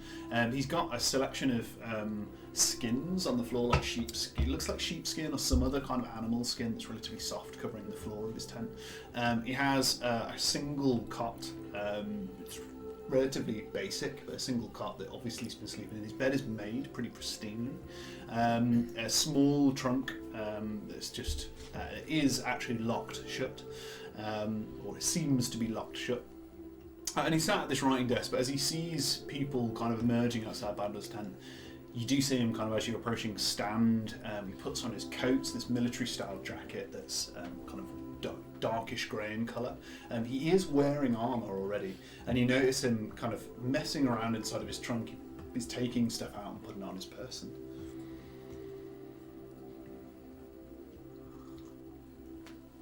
What's he doing? Anyone? Fine. Felix is going to head on in and be like, are you going to head your voice? Ready when you are. Do we need supplies? We're expecting action. I hope not. Good sign. Just a trip out in the forest, meet a few of my people, go from there. Lead the way. Marvellous. Yeah, he shuts his shuts his trunk, and you notice that he locks it. So he does some kind of movement with his hand. You don't see a key in particular, but you think that he's locked it. As he leaves, you'll notice that he laces his tent shut. He takes a lot of care in doing so, actually. He kind of laces it properly. His tent is kind of a greyish colour. It's obviously dyed grey. It's not the normal kind of canvas colour you'd expect. It's relatively well preserved. It's obviously a well looked after tent. It's military style, so it's a ridge tent, if you people know your tents. So it's a ridge tent. So then he starts walking relatively quickly, kind of a stride, if you like, or a march, straight down this main highway. And if you follow him, which I presume you do, you will be leaving directly the way you came.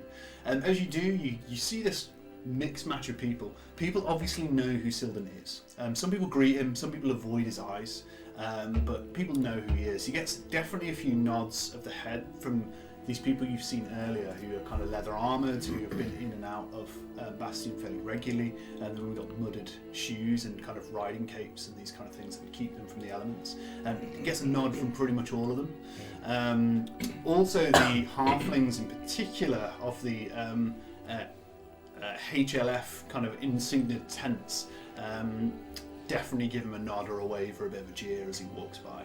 So Felix is he's gonna walk closely in step with Silden, with the 5-foot sword over his shoulder. So you're walking properly now. Yeah, standing up. And if anyone's walking too close, that thing's it's got a sharp end on it, so you watch your eyes. And every time Silden, sort of takes a little nod, and someone else nods back at him, all these armored guys, Felix is also going to do the same. Yeah. So, sub, because he's got his sword. He's striking quite an image. You'll notice that people are impressed. Yeah. For whatever reason, people are not.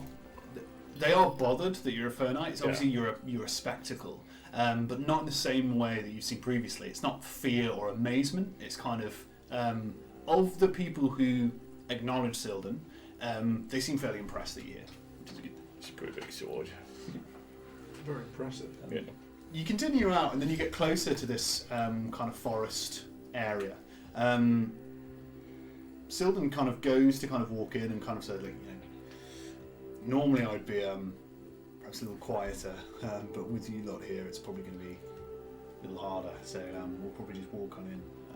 Obviously, I'm not expecting any trouble, but just keep your wits about you. These people are normally hardened veterans, so you're never quite sure what you're going to find.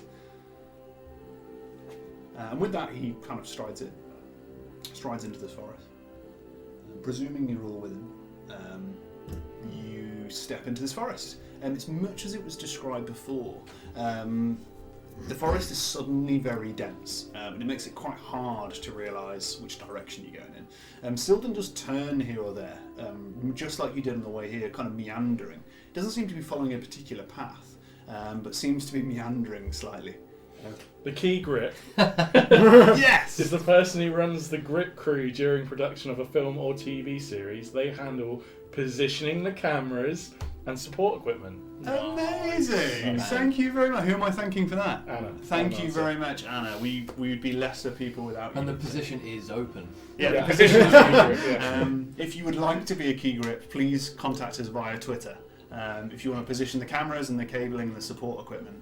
Generally, T is my support equipment. If you place that, that'd be We have a great. great internship program. Yeah, the internship program is amazing. The pay is little, but the work is hard. You'll enjoy it. The pay is bad. It's really bad. Really bad. Really, really bad. Net loss. Marvellous. So you walk into this forest, and you definitely think that it'd be really easy to get lost in here, basically. With that in mind, Elantrix will try and make, or actually, Thorinir, pay attention to the way we're coming in. Why? I thought you were going to go, no. Well, I'm lost already. You are? Well, we took a left, a right, a left, a left, a right. We've passed 17 trees. How are you already lost? That's why I asked you. You do actually recall it pretty well. Obviously, this is natural to you. You don't think there's anything bewitching or strange about this forest. But it's hard to tell without an actual investigation. This seems very much like the kind of forest you're used to. If anything, you think it's weirdly dense for where you are. But other than that... Which makes me think I should go. But I will investigate how dense it is. You can do a knowledge nature check. 14? 14's pretty good. This forest has been augmented in some way.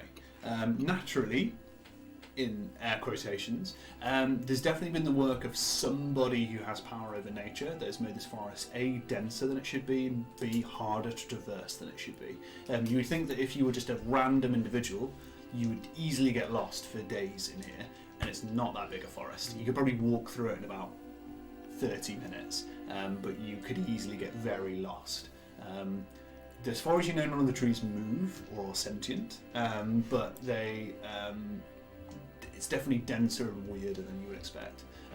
Very usual for you, however. As a wood elf, this is the kind of thing you would be used to, in a very natural defence mechanism that people would build as a wood elf. Yeah. This is like a home forest for me.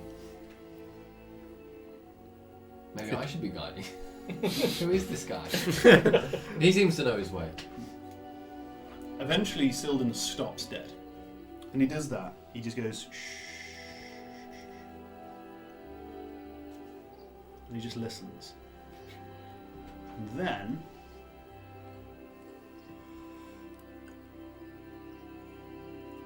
can one of you make a perception check with with disadvantage, please? Captain of the forest. Yeah. Yeah.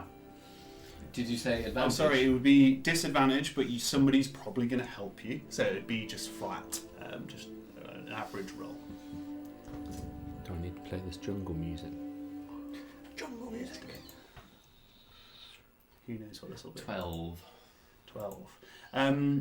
Silden makes a sudden movement, a very sudden movement. He dashes almost to one side, towards one of the trees, and with that, he completely vanishes.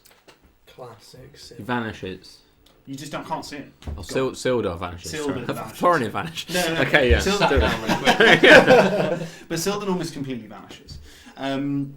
With your perception check, however, you will notice that there is somebody who's not very well hidden, close up, kind of 4 or 5 trees away from you, probably about 30 feet away from you.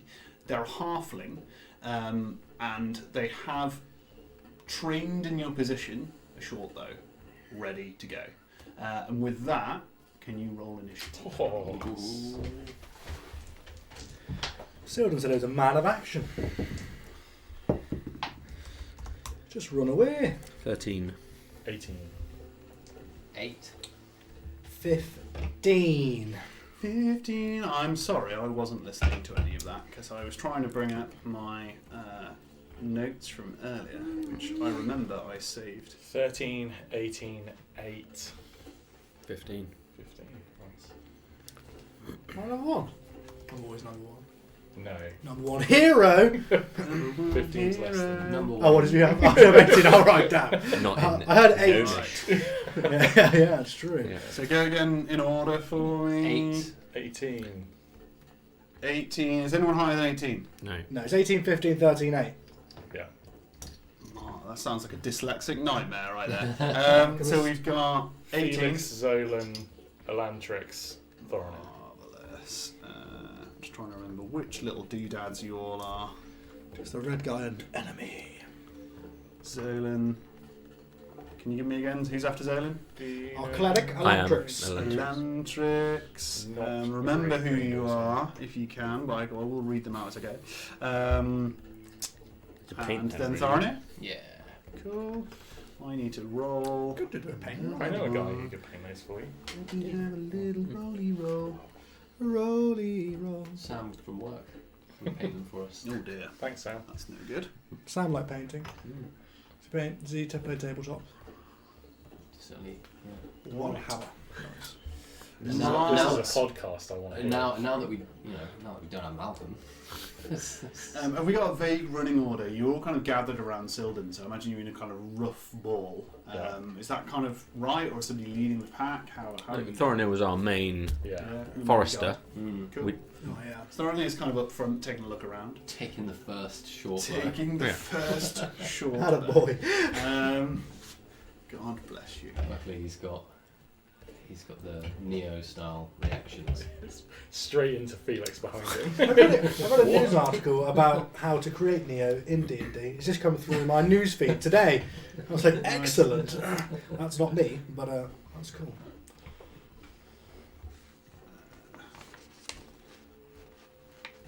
What is your AC, Thorin? 13. 13. This short bow twangs, and you hear it kind of twang very loudly, and an arrow comes flying towards you, and sadly it hits you. Sadly, I duck like Neo. It hits you square in the chest, it does, which is a little bit of a pain, and it does. It just hits the tusk of Elizabeth's mother that I have kept there.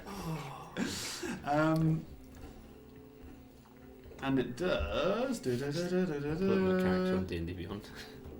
Oh yeah. What would you like to know, sir? It does 6 piercing damage. Don't you? Just fill in the missing veto for me there. Oh. Thank you. And Felix, you're up. What are you expecting to know? I'm missing a weapon, Oh, from but it will be on D&D Beyond. Cool. Can he see? Can he even see where this person is? That Yeah, he's dead ahead of you. You have managed to. You've seen him as a group, right? Because Thorin Yeah. was acting as a member of the group, so you have seen him. He's partly obscured. He's about 4 trees in front of you. He's about 30 feet away. cool. He's gonna run on in there. That's what he does. Marvelous. Go Yeah, ahead. he's gonna get into close combat with this guy, and he's gonna. What am I seeing here? What's in front of me? It's just a tree line. Yeah. So you can't see a great deal. Yeah. It's just kind of trees all around you. And there's a halfling basically squatted half behind one of these trees with a lot of foliage around him. He's obviously taken a bit of time to be hidden, but you spotted him. So yeah, that's all you can see currently. Cool. Felix is gonna stick his sword in one of the trees, Yeah. and he's gonna grapple this halfling because it doesn't make any sense to him why we'd be fighting a halfling in this situation. So he's gonna be like, so he'll run with the sword and he'll just clip it into a tree and it'll go ting, and then he'll just grapple this guy. Dive on him. Yeah. Absolutely. So can you make me probably an athletics check, but you can. Yeah, you can only use athletics to grapple. Can't you? Ooh, that's not great. It's an 8. It's an 8. Give me one moment.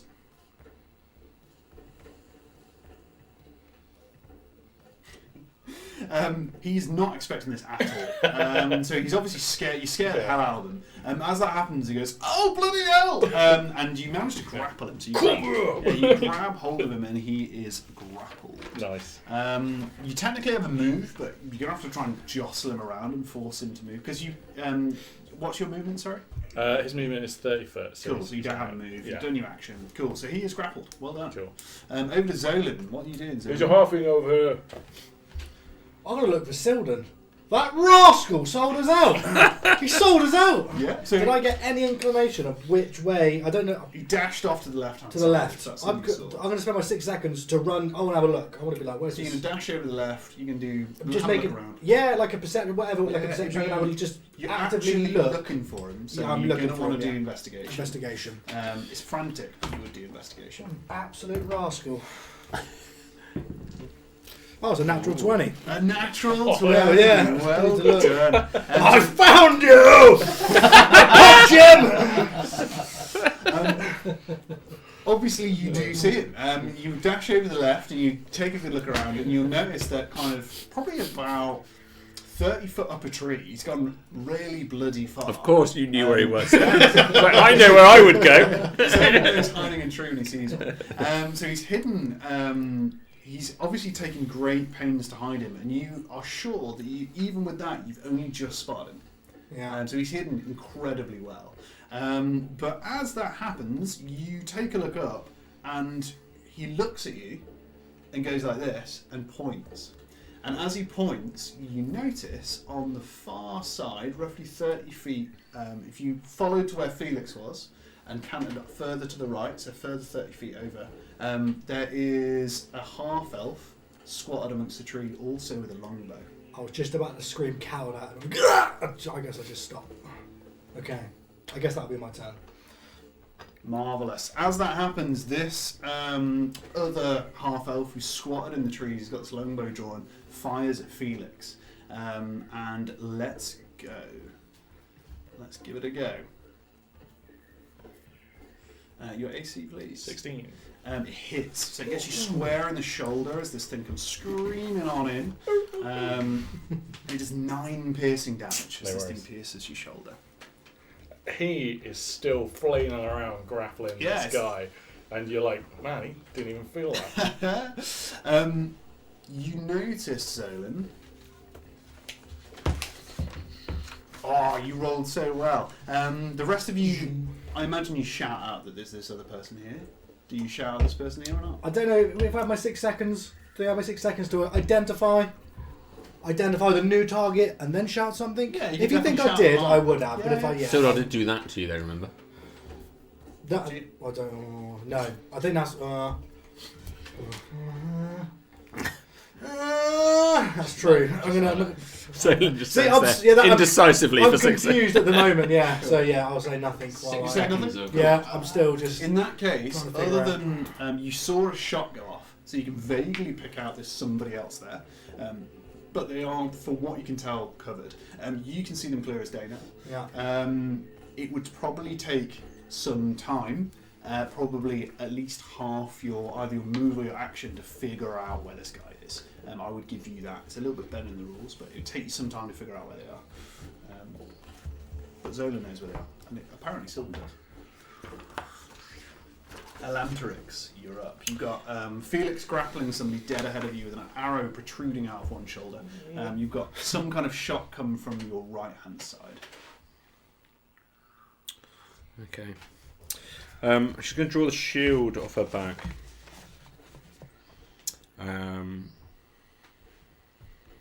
she's going to say a few words in Elvish, quietly.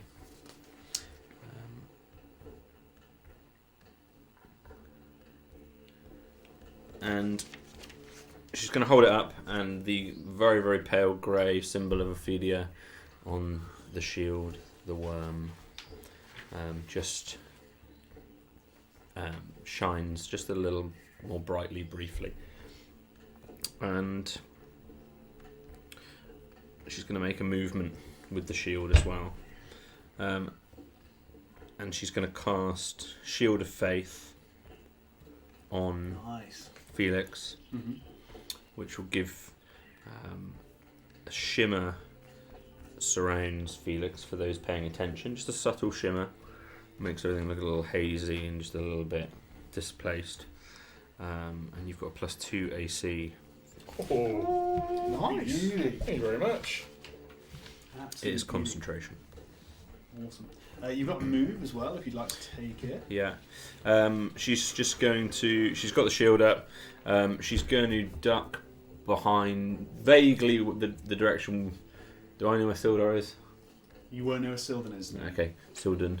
Well, you did actually saying that. You saw Zolan shoot off to the right. Keep pointing that way. Yeah. Well, I'm going to follow Zolan. No, you did shoot off to the left. Can you shoot on the left? Left. And Yeah. shoot off to the Left, left. Right on that side. I'm going to follow Zolan rest and is try and sensible. tuck close to him and just have my shield up generally because I've just Cool. cast No worries. the spell. Absolutely fine. Protection. Meet Darnir, you're up. Okay. Ow.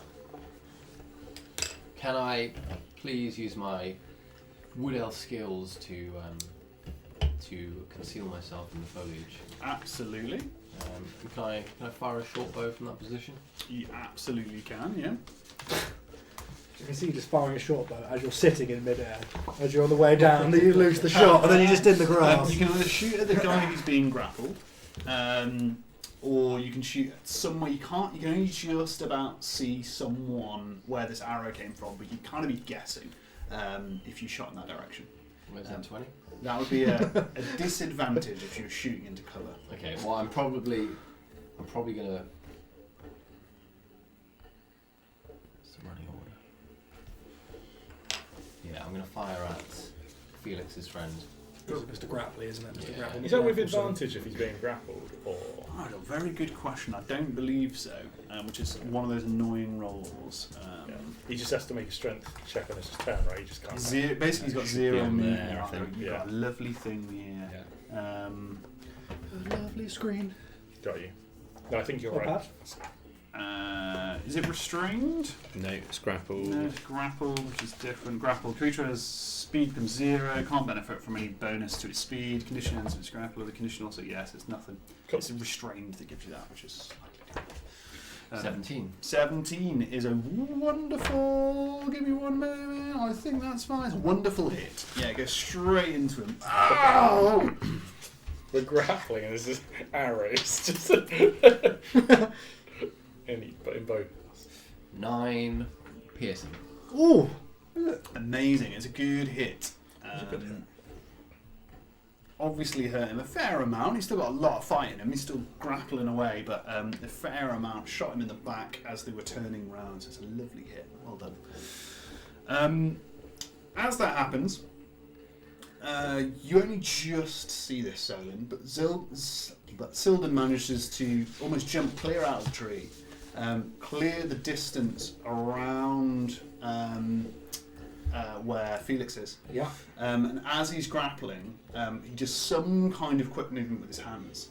And he's carrying 2 short swords that appear from somewhere.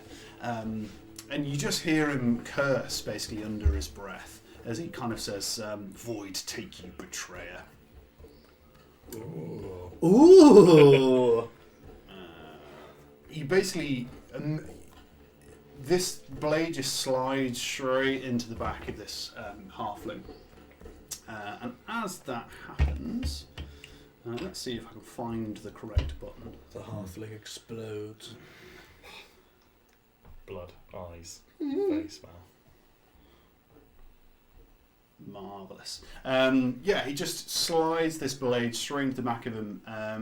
The halfling didn't see it coming at all. So you can obviously see he's particularly hurt by that. As that happens again, you'll see him level the other short sword. He takes a second go at him.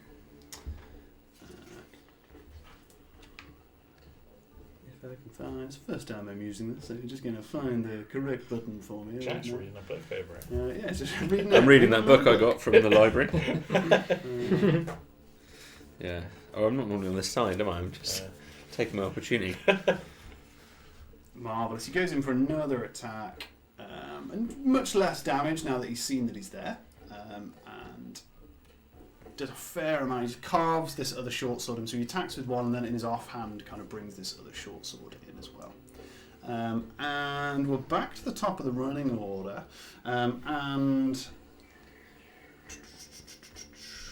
this guy is obviously wrestling you. He's absolutely wrestling you to try and get free. And he's going to try and wiggle his way free. So he's not trying to attack your strength at all. He's just wiggling his way out of there. So you're going to contest him. So if you can make an athletics check for me. 24. Ooh, that's going to be pretty damn good. Spicy. Imagine it's a dog in your Yeah, face. absolutely. You just lock him. Just try it, bro. Yeah, you just lock him down. He's completely unable to fight you as he's doing that. Cool. Felix, you are up. Cool. So he wanged his sword in a tree. Are you happy that that tree is within 5 foot where he is? Cool. Absolutely. So he's gonna, having heard Silden reveal that this is, this isn't a test. Yeah. this is for real. He's gonna let go of the grapple. He'll spin round, grab the sword out of the tree, and then bring it down on this guy. Absolutely. Ooh. Nice. 19 plus 6 to hit. An easy hit. Or your rubber. Rubber. You may. Let's go triple check. Oh, that's the thing I need to remember. I get to re-roll 1s and 2s. So there's a 9 plus 3 slashing damage, 12. Gee, 12 damage. Nice. Beautiful. Obviously hurts him a fair amount. Yeah. I imagine you're not going to stop there. No, it comes down at a vertical and then he'll bring it back. And it's a big thrust. And thrust it right down the centre for another attack. 15 plus 6, 21 to hit. Yeah, definitely. 6 plus 5, 11 plus 3, 14 slashing damage. Amazing. Yeah, it does a huge amount of damage. This guy obviously staggers just a little bit. He's still in the fight, but he's bloodied at this point, so you've obviously beat him up pretty good. Tongue's hanging out now. It's getting serious. Zolan, you're up. Can I still see the wood elf in through Absolutely. the trees at the other side? Yeah, absolutely. I'm just gonna have to I'm gonna pull out, open the bag to pull out my light crossbow. Yeah.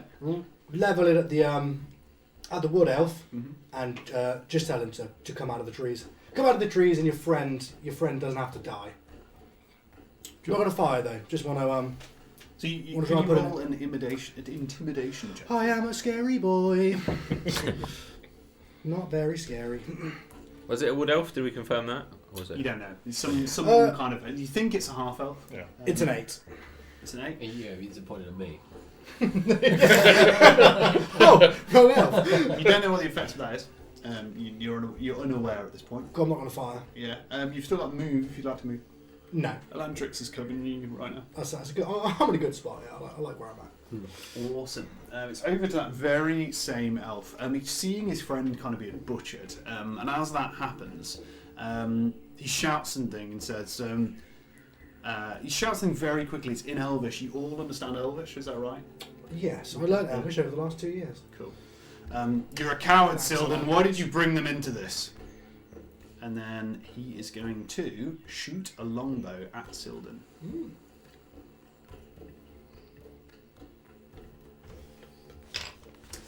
He's obviously angry when he shoots it. He just twangs this thing off, and Sildon he just completely dodges it. It's far too easy for him. He's then. He completely disappears. So this other elf just completely disappears into the foliage somewhere. You're unsure where he is at this point. Okay. Elantrix, you're up.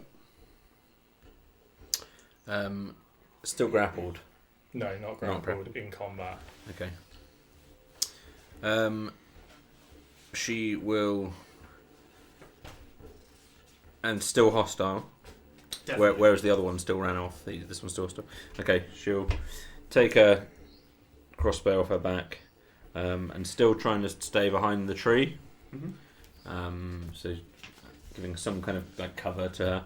Yeah. She's going to try and fire the crossbow at the Marvellous. halfling. Give me an attack roll, please. 15. That's a hit. And 3 piercing damage.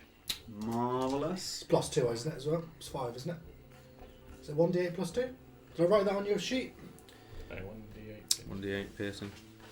It's plus I think. Plus your dex. plus dex is 0. Yeah, so 1d8. Oh, is it? 1d8, Okay, sorry. cool. Yeah. Marvellous. On to Thorinir. You're up unless you can That do a must be move me. anyway. No, she's staying hidden behind the tree. Thorinir, you're up. 1d8, yeah. Would I have any idea where this tree elf would be? You know where they were, but they're obviously hidden. You don't know whether they're still around, whether they've legged it. You're not entirely sure. It would take your action to kind of physically look for them at this point. That's what I'm going to shoot up that tree and So you're going to climb a tree. I'm going to climb up where I think they are. Oh, cool. So you're going to head straight over and climb up. Yeah. Cool. In the hope that you just encounter them on the way. With some while looking. Cool. Okay, got you. If you're going to do an actual investigation, it'll take your action, so you won't be able to attack or do anything like that. But it would be an investigation roll.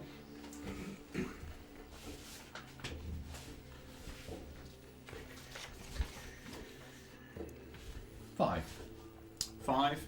You don't manage to see them when you run over there, but they are obviously very well hidden. So they're very well hidden in that area, but you're not sure where. As that happens, Sildon is up. He manages to kind of dodge his way around this halfling who's fighting with Felix, and manages to just about get his blind side when they're fighting. And in doing so, gives him a good old hit. Very good hit. He manages to slide this short sword just into the back of this guy when he's not paying attention. And this guy's starting to look real haggard at this point. He's obviously bloodied from combat. You guys are obviously relatively unscathed. And he is up. At this point, he looks around and can't see his friend. And he throws down his bow, because he's still got his bow out, right? He hasn't managed to do anything at this point. He hasn't drawn a sword. And so he just drops to his knees and says, "All right, you buggers, I yield, I yield." Felix, you're up. Okay. Slightly shimmering. Yeah. Well, he's just probably pierced this guy's flank. He's not feeling too good. Felix is in the heat of the fight. The guy's going to yield. That's what he's saying. Yeah, cool. So he's going to he'll pull the sword out again. He'll take put the sword over his shoulder, take a low stance to just get himself ready, and he's going to swing that sword around again.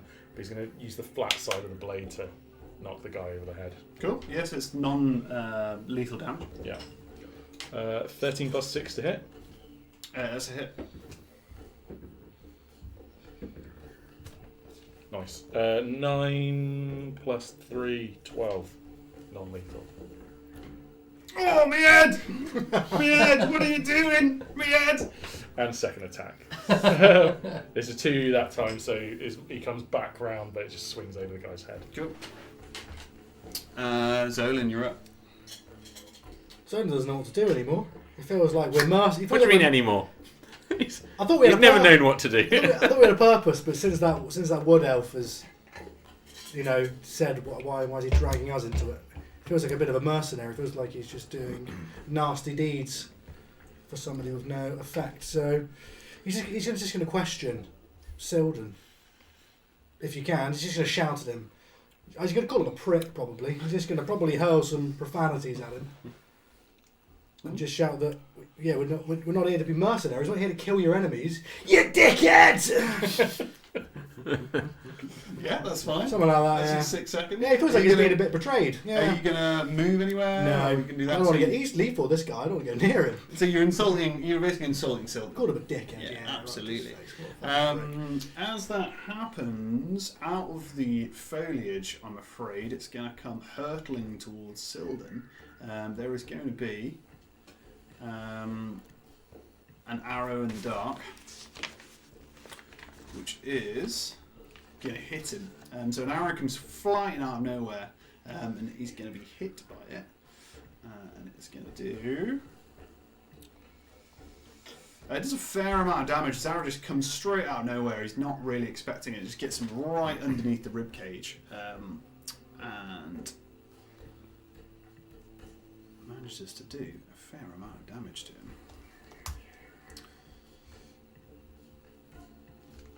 Marvellous. Alantrix, you're up. You vaguely saw where that arrow came from. He's not far away from where he is. He's actually very close to Thorinir, probably within 10 foot, hidden in a load of foliage over there. So he's roughly, because you haven't moved, he's roughly 40 feet away from you. Okay. She will... the halfling's disarmed now. Yeah, he's thrown his bow down. You don't know if he's got any other weapons on him. Okay. She's going to walk pretty close to where... She's going to use her full 30 feet to get up near Thorinir. Cool. So she's just over 10 foot away from this other elf.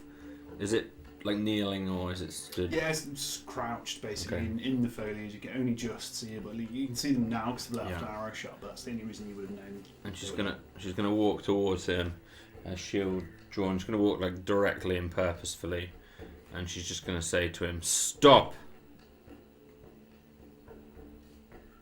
Is it an intimidation or are you? Yes. Yeah, so you can roll an intimidation check for me. Pretty good. 20. 20. At this point, if everyone agrees, you can drop combat, unless you want to continue. I would drop combat. Yeah. Felix has just got this guy locked down, so... Yeah. And she's got a crossbow drawn in, by the way. Just in the tree. Cool. So everyone's happy. In which case, if everyone agrees, combat will drop. Mhm. In that case, I'm going to have to do one more thing. It doesn't go very well, but this half elf, as you got very close to them, you realise that although they're heavily armoured, they are female. So you notice finally kind of this amorphous form is a female half elf. She tries to dash back into the foliage and disappear, and makes a bit of a hash job of it. You can still see them pretty clearly, but she just legs it. Unless you deliberately try and shoot her down or stop her in any way, she will just keep running. Okay. It's probably too quick for anyone else to act. It would just be Elantrix that sort of. Yeah, sure, let her go. Cool, so let's go. Combat is over. You have in your possession a halfling, and currently he's got his arms up. And that is it. He turns around to Silden and says, "You were meant to come alone. You know you were meant to come alone." What's going on? What's the deal with this dude? And he's still got an arrow in his shoulder. He doesn't seem too bothered by it, but it's like, what's his problem?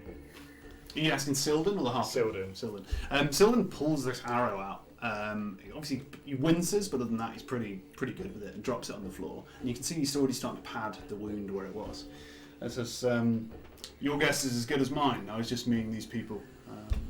They were doing some scouting work for me, nothing else. Surely you know him. Of course I know him. I've worked with him for a while. This is Ari. Well, Ari, why'd you attack us? He's obviously still threatened, so he's still got his arms up in the air, and he says, he was meant to come alone. That's the way he was meant to be. Who asked for him to be killed? Well, I guess we all know now. I don't think the Bastion's got very long. Some of us have decided we can make more money elsewhere. He's going to raise a little doggy eyebrow. Who asked for him to be killed? Who do you think? I don't think very much. Who asked for him to be killed? He can drop the sword because this is frustrating, actually he's got quite dexterous little hands, and he's just gonna come at this halfling and try and intimidate him. Yeah. Go ahead. You can roll an intimidation check. Do the moustache thing. 3 + 1, 14. 14. So he's just sort of shaking him by the clothes and like patting him over the face. He's relatively dexterous, so at first he keeps stepping you very well, but you quickly overwhelm him. Yeah. In which case he's dangling a little bit, so Yeah. you are dictating the movements. Yeah. It's obviously working. He looks quite afraid of you. He's like, they were just paying us. We don't like working for them, but the place is doomed. Come on, we don't have any choice. He's talking quite panicked at this point. Who are they? Who do you bloody think? The Slap Justicaries. They know you brought somebody here. They're interested. Just decrees. Yes, of course. Who else is there? Who else pays people to go hunting people? We have to go. What does this mean? The Just decrees are magic hunters. They seek. They are the arm of Equa, the police, the magic police. We don't want to be caught by them. Who do they pay you to kill? Silden? They want us to draw Silden out. I don't know why. They wanted to talk to him about something. And who's we? You? Who's the wood elf? The elf, half elf. Well, Who's some the half bloody elf? good she was. We've been working together for years. I'm not going to tell you her name. Punch him in the face! Roll an attack roll. Probably what is my attack? Probably a D. Felix will throw him into the punch. Where's my unarmed strike? It would Plus just 2 is a be- 12. Sorry, your attack rolls a 12? I think it would be a 12 for an unarmed strike. Yeah. So it'd just be just a flat D20 plus your strength. Yeah. 12. So you. No, I think you're proficient 9. unarmed as well. I think I've got an unarmed in my thing, Yeah. Bob. It says That plus doesn't 2. sound right. Normally a -1 for strength. Yeah, you count as proficient in unarmed. Oh yeah, you count as Cool. proficient as 12 well. it is then. 12. This cool. no. Right. Yeah. You sink it into this leather armour. You manage to withhold the wince as you hit his leather armour. It obviously has no effect whatsoever. I feel pretty sad. I'm sorry for myself. I'll walk off. He's still pretty intimidated though. He's not hurt, but he's obviously intimidated by what Felix is doing thus far. Cool. He's going to raise one strong pawed fist and just try and lay this guy out. Yeah, go ahead. I guess I had to roll to hit, right? We'll see how we get on. It's going to be 14 to hit. It hits. Cool. And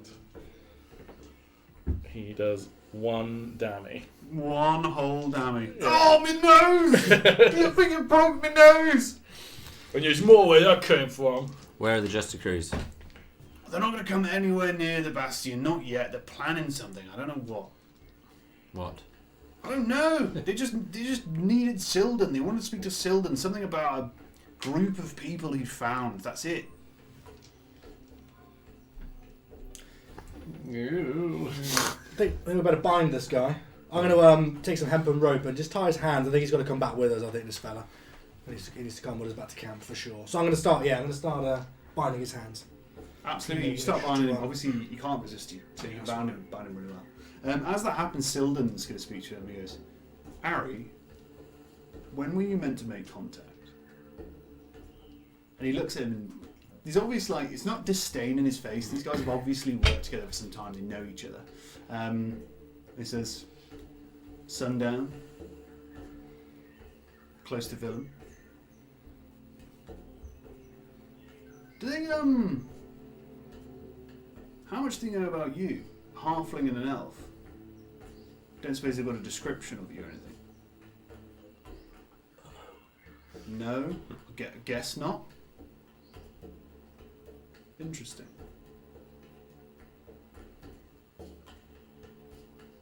I like this idea. Felix gets what he's saying. Cool, so you've tied him up. Yeah, his hands are bound, at least behind his back, yeah. Felix notices the arrow in his shoulder. Oh, I didn't even see that. Could someone take this one out? Sildon will take it out for you and help you bind the wounds. Sweet. Thank you very much. I'd be quite happy to do that. He's quite deft at it. He's obviously done it a couple of times before, so you obviously you feel it, but not as much as you would do if it was an amateur kind of pulling it out your shoulder. Under the fur, he'll notice like quite a few scars and wounds from hits in the past. Why did you take us here, Sildon? Well, these guys were meant to report in, meant to tell me if they'd spotted anyone recently around the vicinity, what the Just Degrees patrol looked like in the area, the usual stuff. They haven't mixed it up in days.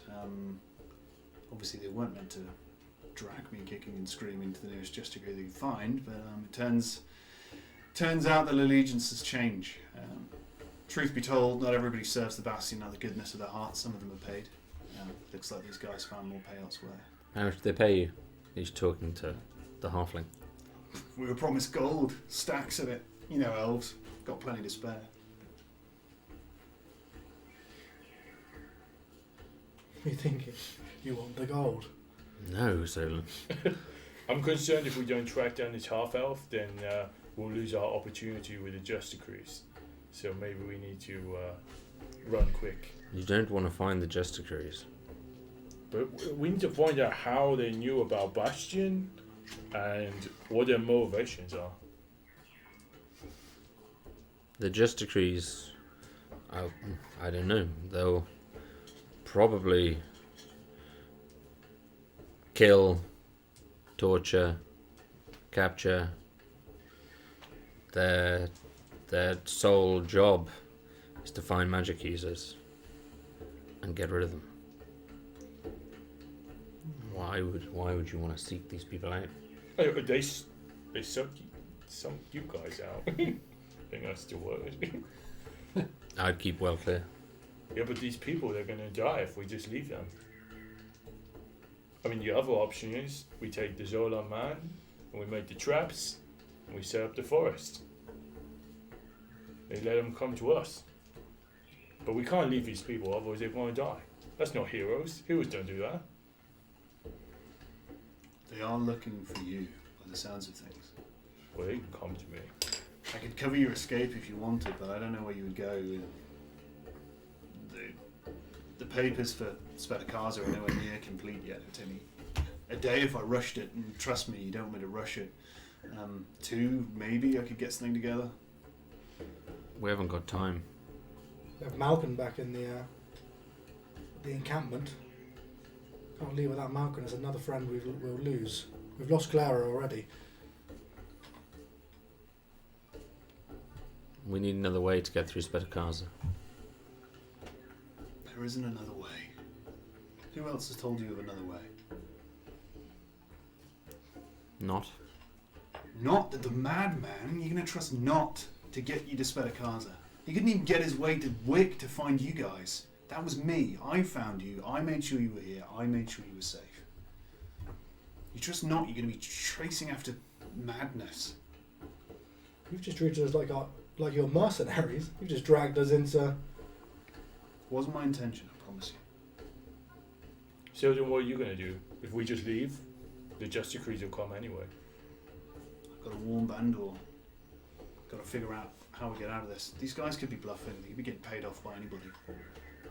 How many Just Decrees? Do you know anything else to the halfling? Harry. Little Harry. There was just one paid. He's tied up at this point. There was one who paid us. Where did you meet him? He was rounding somebody up near Villain. on his way back. You will remember Willem. You Yeah, we passed come from through it. Willem, yeah. He was rounding somebody up. They don't normally travel on their own, but who knows? It looks like he was trying to find something. What did he look like? You know, elves, they're all the same. Big jade armour, one of those weird rapier things they carry. Usual Justicary stuff. You ever dealt with a Justicary? No. Are they the real deal? Yes. Okay. Have we ever heard them before? Of them before this? Have you heard of them before? Yeah. Definitely. I think we have. So you will have heard of them before. They're very well known. Have we heard of them like season 1? Yes. Yeah. You will have done. They were a bit rarer in the human lands. Obviously, it would seem they're a little bit more common around the elven lands. But everything Elantrix has said is true as far as you know. Their full-time job is to hunt down magic users, either immediately get rid of them, of which they are very skilled at, or take them to Equa. It's quite common that they transport to Equa where possible. Classic. Don't think we can lead these people. I think Felix is right. I think we have a duty at least to warn these people of if their location's already been compromised. There's no point of them staying here. We might as well warn them and allow them to leave. We kind of entered Bastion to potentially help people. We're not going to help nobody by leaving. Somebody could roll me an insight roll, and while you're at it, somebody else roll me perhaps a history check. I think I might have a good insight roll, not a good history check. I've got a Elantrix. pretty good insight roll. Has anybody got a good insight? Got good insight. Have you got a good insight? Dorian, Elantrix is a insight. historian. She's got it covered. Just double checking that. Yeah, yes. 20. Ooh, Non-natural. Nice. Oh, That's the roll. insight roll. 20 on the insight 24. roll. 24 on the history roll. 60. We'll go with the insight first. You're pretty convinced that Ari isn't lying, that he dealt with one Justicary. He also seemed to mention that they were looking for something. And he's fairly vague about it. Pretty clear he doesn't really have a clue, other than the fact that they wanted Silden to talk to Silden. You're pretty sure that that's right, but he obviously didn't care much about what he was dealing with, so you wouldn't know very much other than that. As far as history is concerned, a lone Justicary working on their own, looking for someone, that's a bit weird. The Justicaries are known to be an elite fighting force, specifically chosen to be brutal towards magic users. They suppress with extreme force and extreme prejudice where possible. They've been known to work in groups, elite fighting forces, small groups of kind of between 5 and 10, where they are given complete control over how they deal with magic users. To whatever way they see fit. They're heavily rewarded if they manage to transport people to Equa. Equally, if they don't make it that far, nobody's really that worried. So one acting on their own, that's a little bit strange.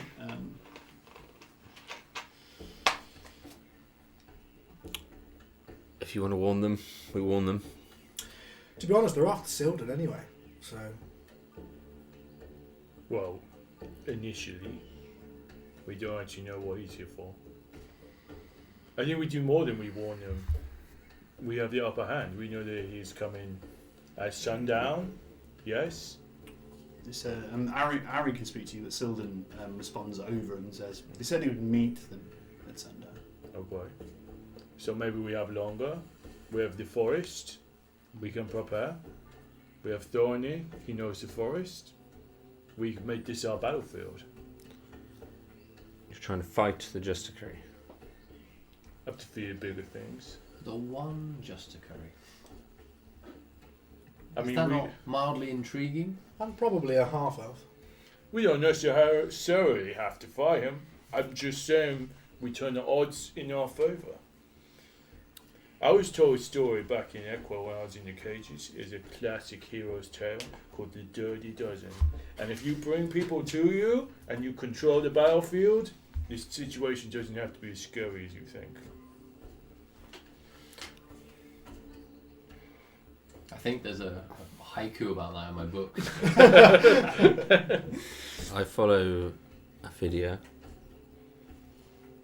If the Justicary apprehends me, I'm probably dead.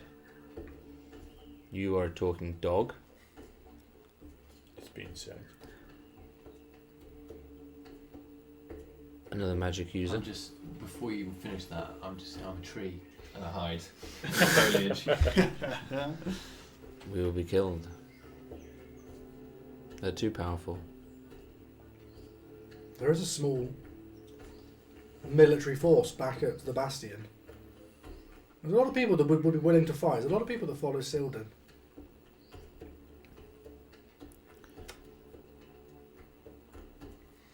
It's your fight. How many ways in and out of the Bastion are there, Silden? Just this one. Just this one. Valley ends further up. What time of the? What time You of could the? scale the pass, but it would take a good lot of climbing men and a harness to get up there within any kind of speed. Is this so? If everybody's to leave Bastion, they've all got to come out of. They've all got to come out of here. Sadly, that is the Achilles heel. Yeah. How many people are magic users or magic worshippers at Bastion? Hard to tell. It's not like we have a census. What do you think would happen if a Justicary or a group of them ended in Bastion? What do you think would be the fate of those? If they knew we were here, which there's probably rumours by now, it'd be a hell of a payday for them. What would- They have ways of suppressing magic that's particularly potent. So it wouldn't end well. What would you do anyway in this situation? You are in this situation. What are you thinking? Well, I've got to warn the others, first and foremost. Yeah. We've got to see how far this thing spreads. I wish we'd managed to stop our friend's accomplice. That would bought us some time. Half tempted to try and beat her there. If I travel on foot on my own, I could maybe get there. Maybe head her off. Best chances I catch her in the act. Worst chance, well, I guess I'm handing myself in and buying her some time. Maybe we give you maybe 2 hours, 3 hours. If we don't hear from you, then we know what the plan is. Warn the others. I'll do my best. Who was that half elf? Have you got a name? Yes. Dear Larry won't say. I know her. What's her name? Just so we can speak to Bandor and the others. She's called a Randall. Randor. Again, you notice the Elvish words coming out. It's very similar to Bandor, obviously, but it's Yeah. it's a similar root word. What's she skilled with? Is she a ranger? No, she's a vagabond, a scout. Just a scout. Cool. Well, I best make tracks. I'll try my best to slow her down, catch her if I can. If not, you don't hear from me in a couple of hours, we'll assume I've found another way to buy her some time. And with that, he just sprints, so he just disappears. You can see him, he's not trying to hide because he's travelling very quickly, but he's very, very fast. He is rapid, isn't he? Yeah. With that, you're found in the forest with a bound halfling who's still there, our good friend Harry. Silden has ran off into the foliage. You're still deciding what your next step is, but you know very well that Justicaries are aware of at least the party's presence. And that is the end of our session. Thank you so much for joining us. The position of key grip is still open if you so wish it. We have been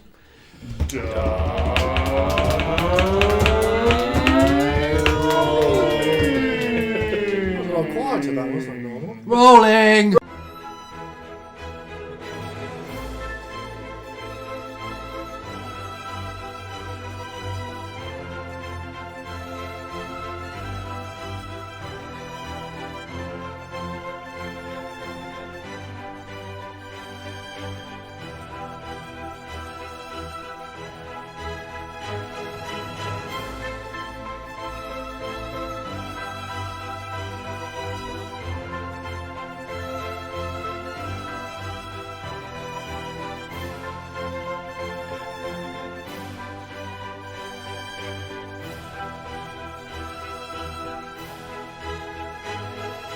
Hello, boys. Pink lemonade?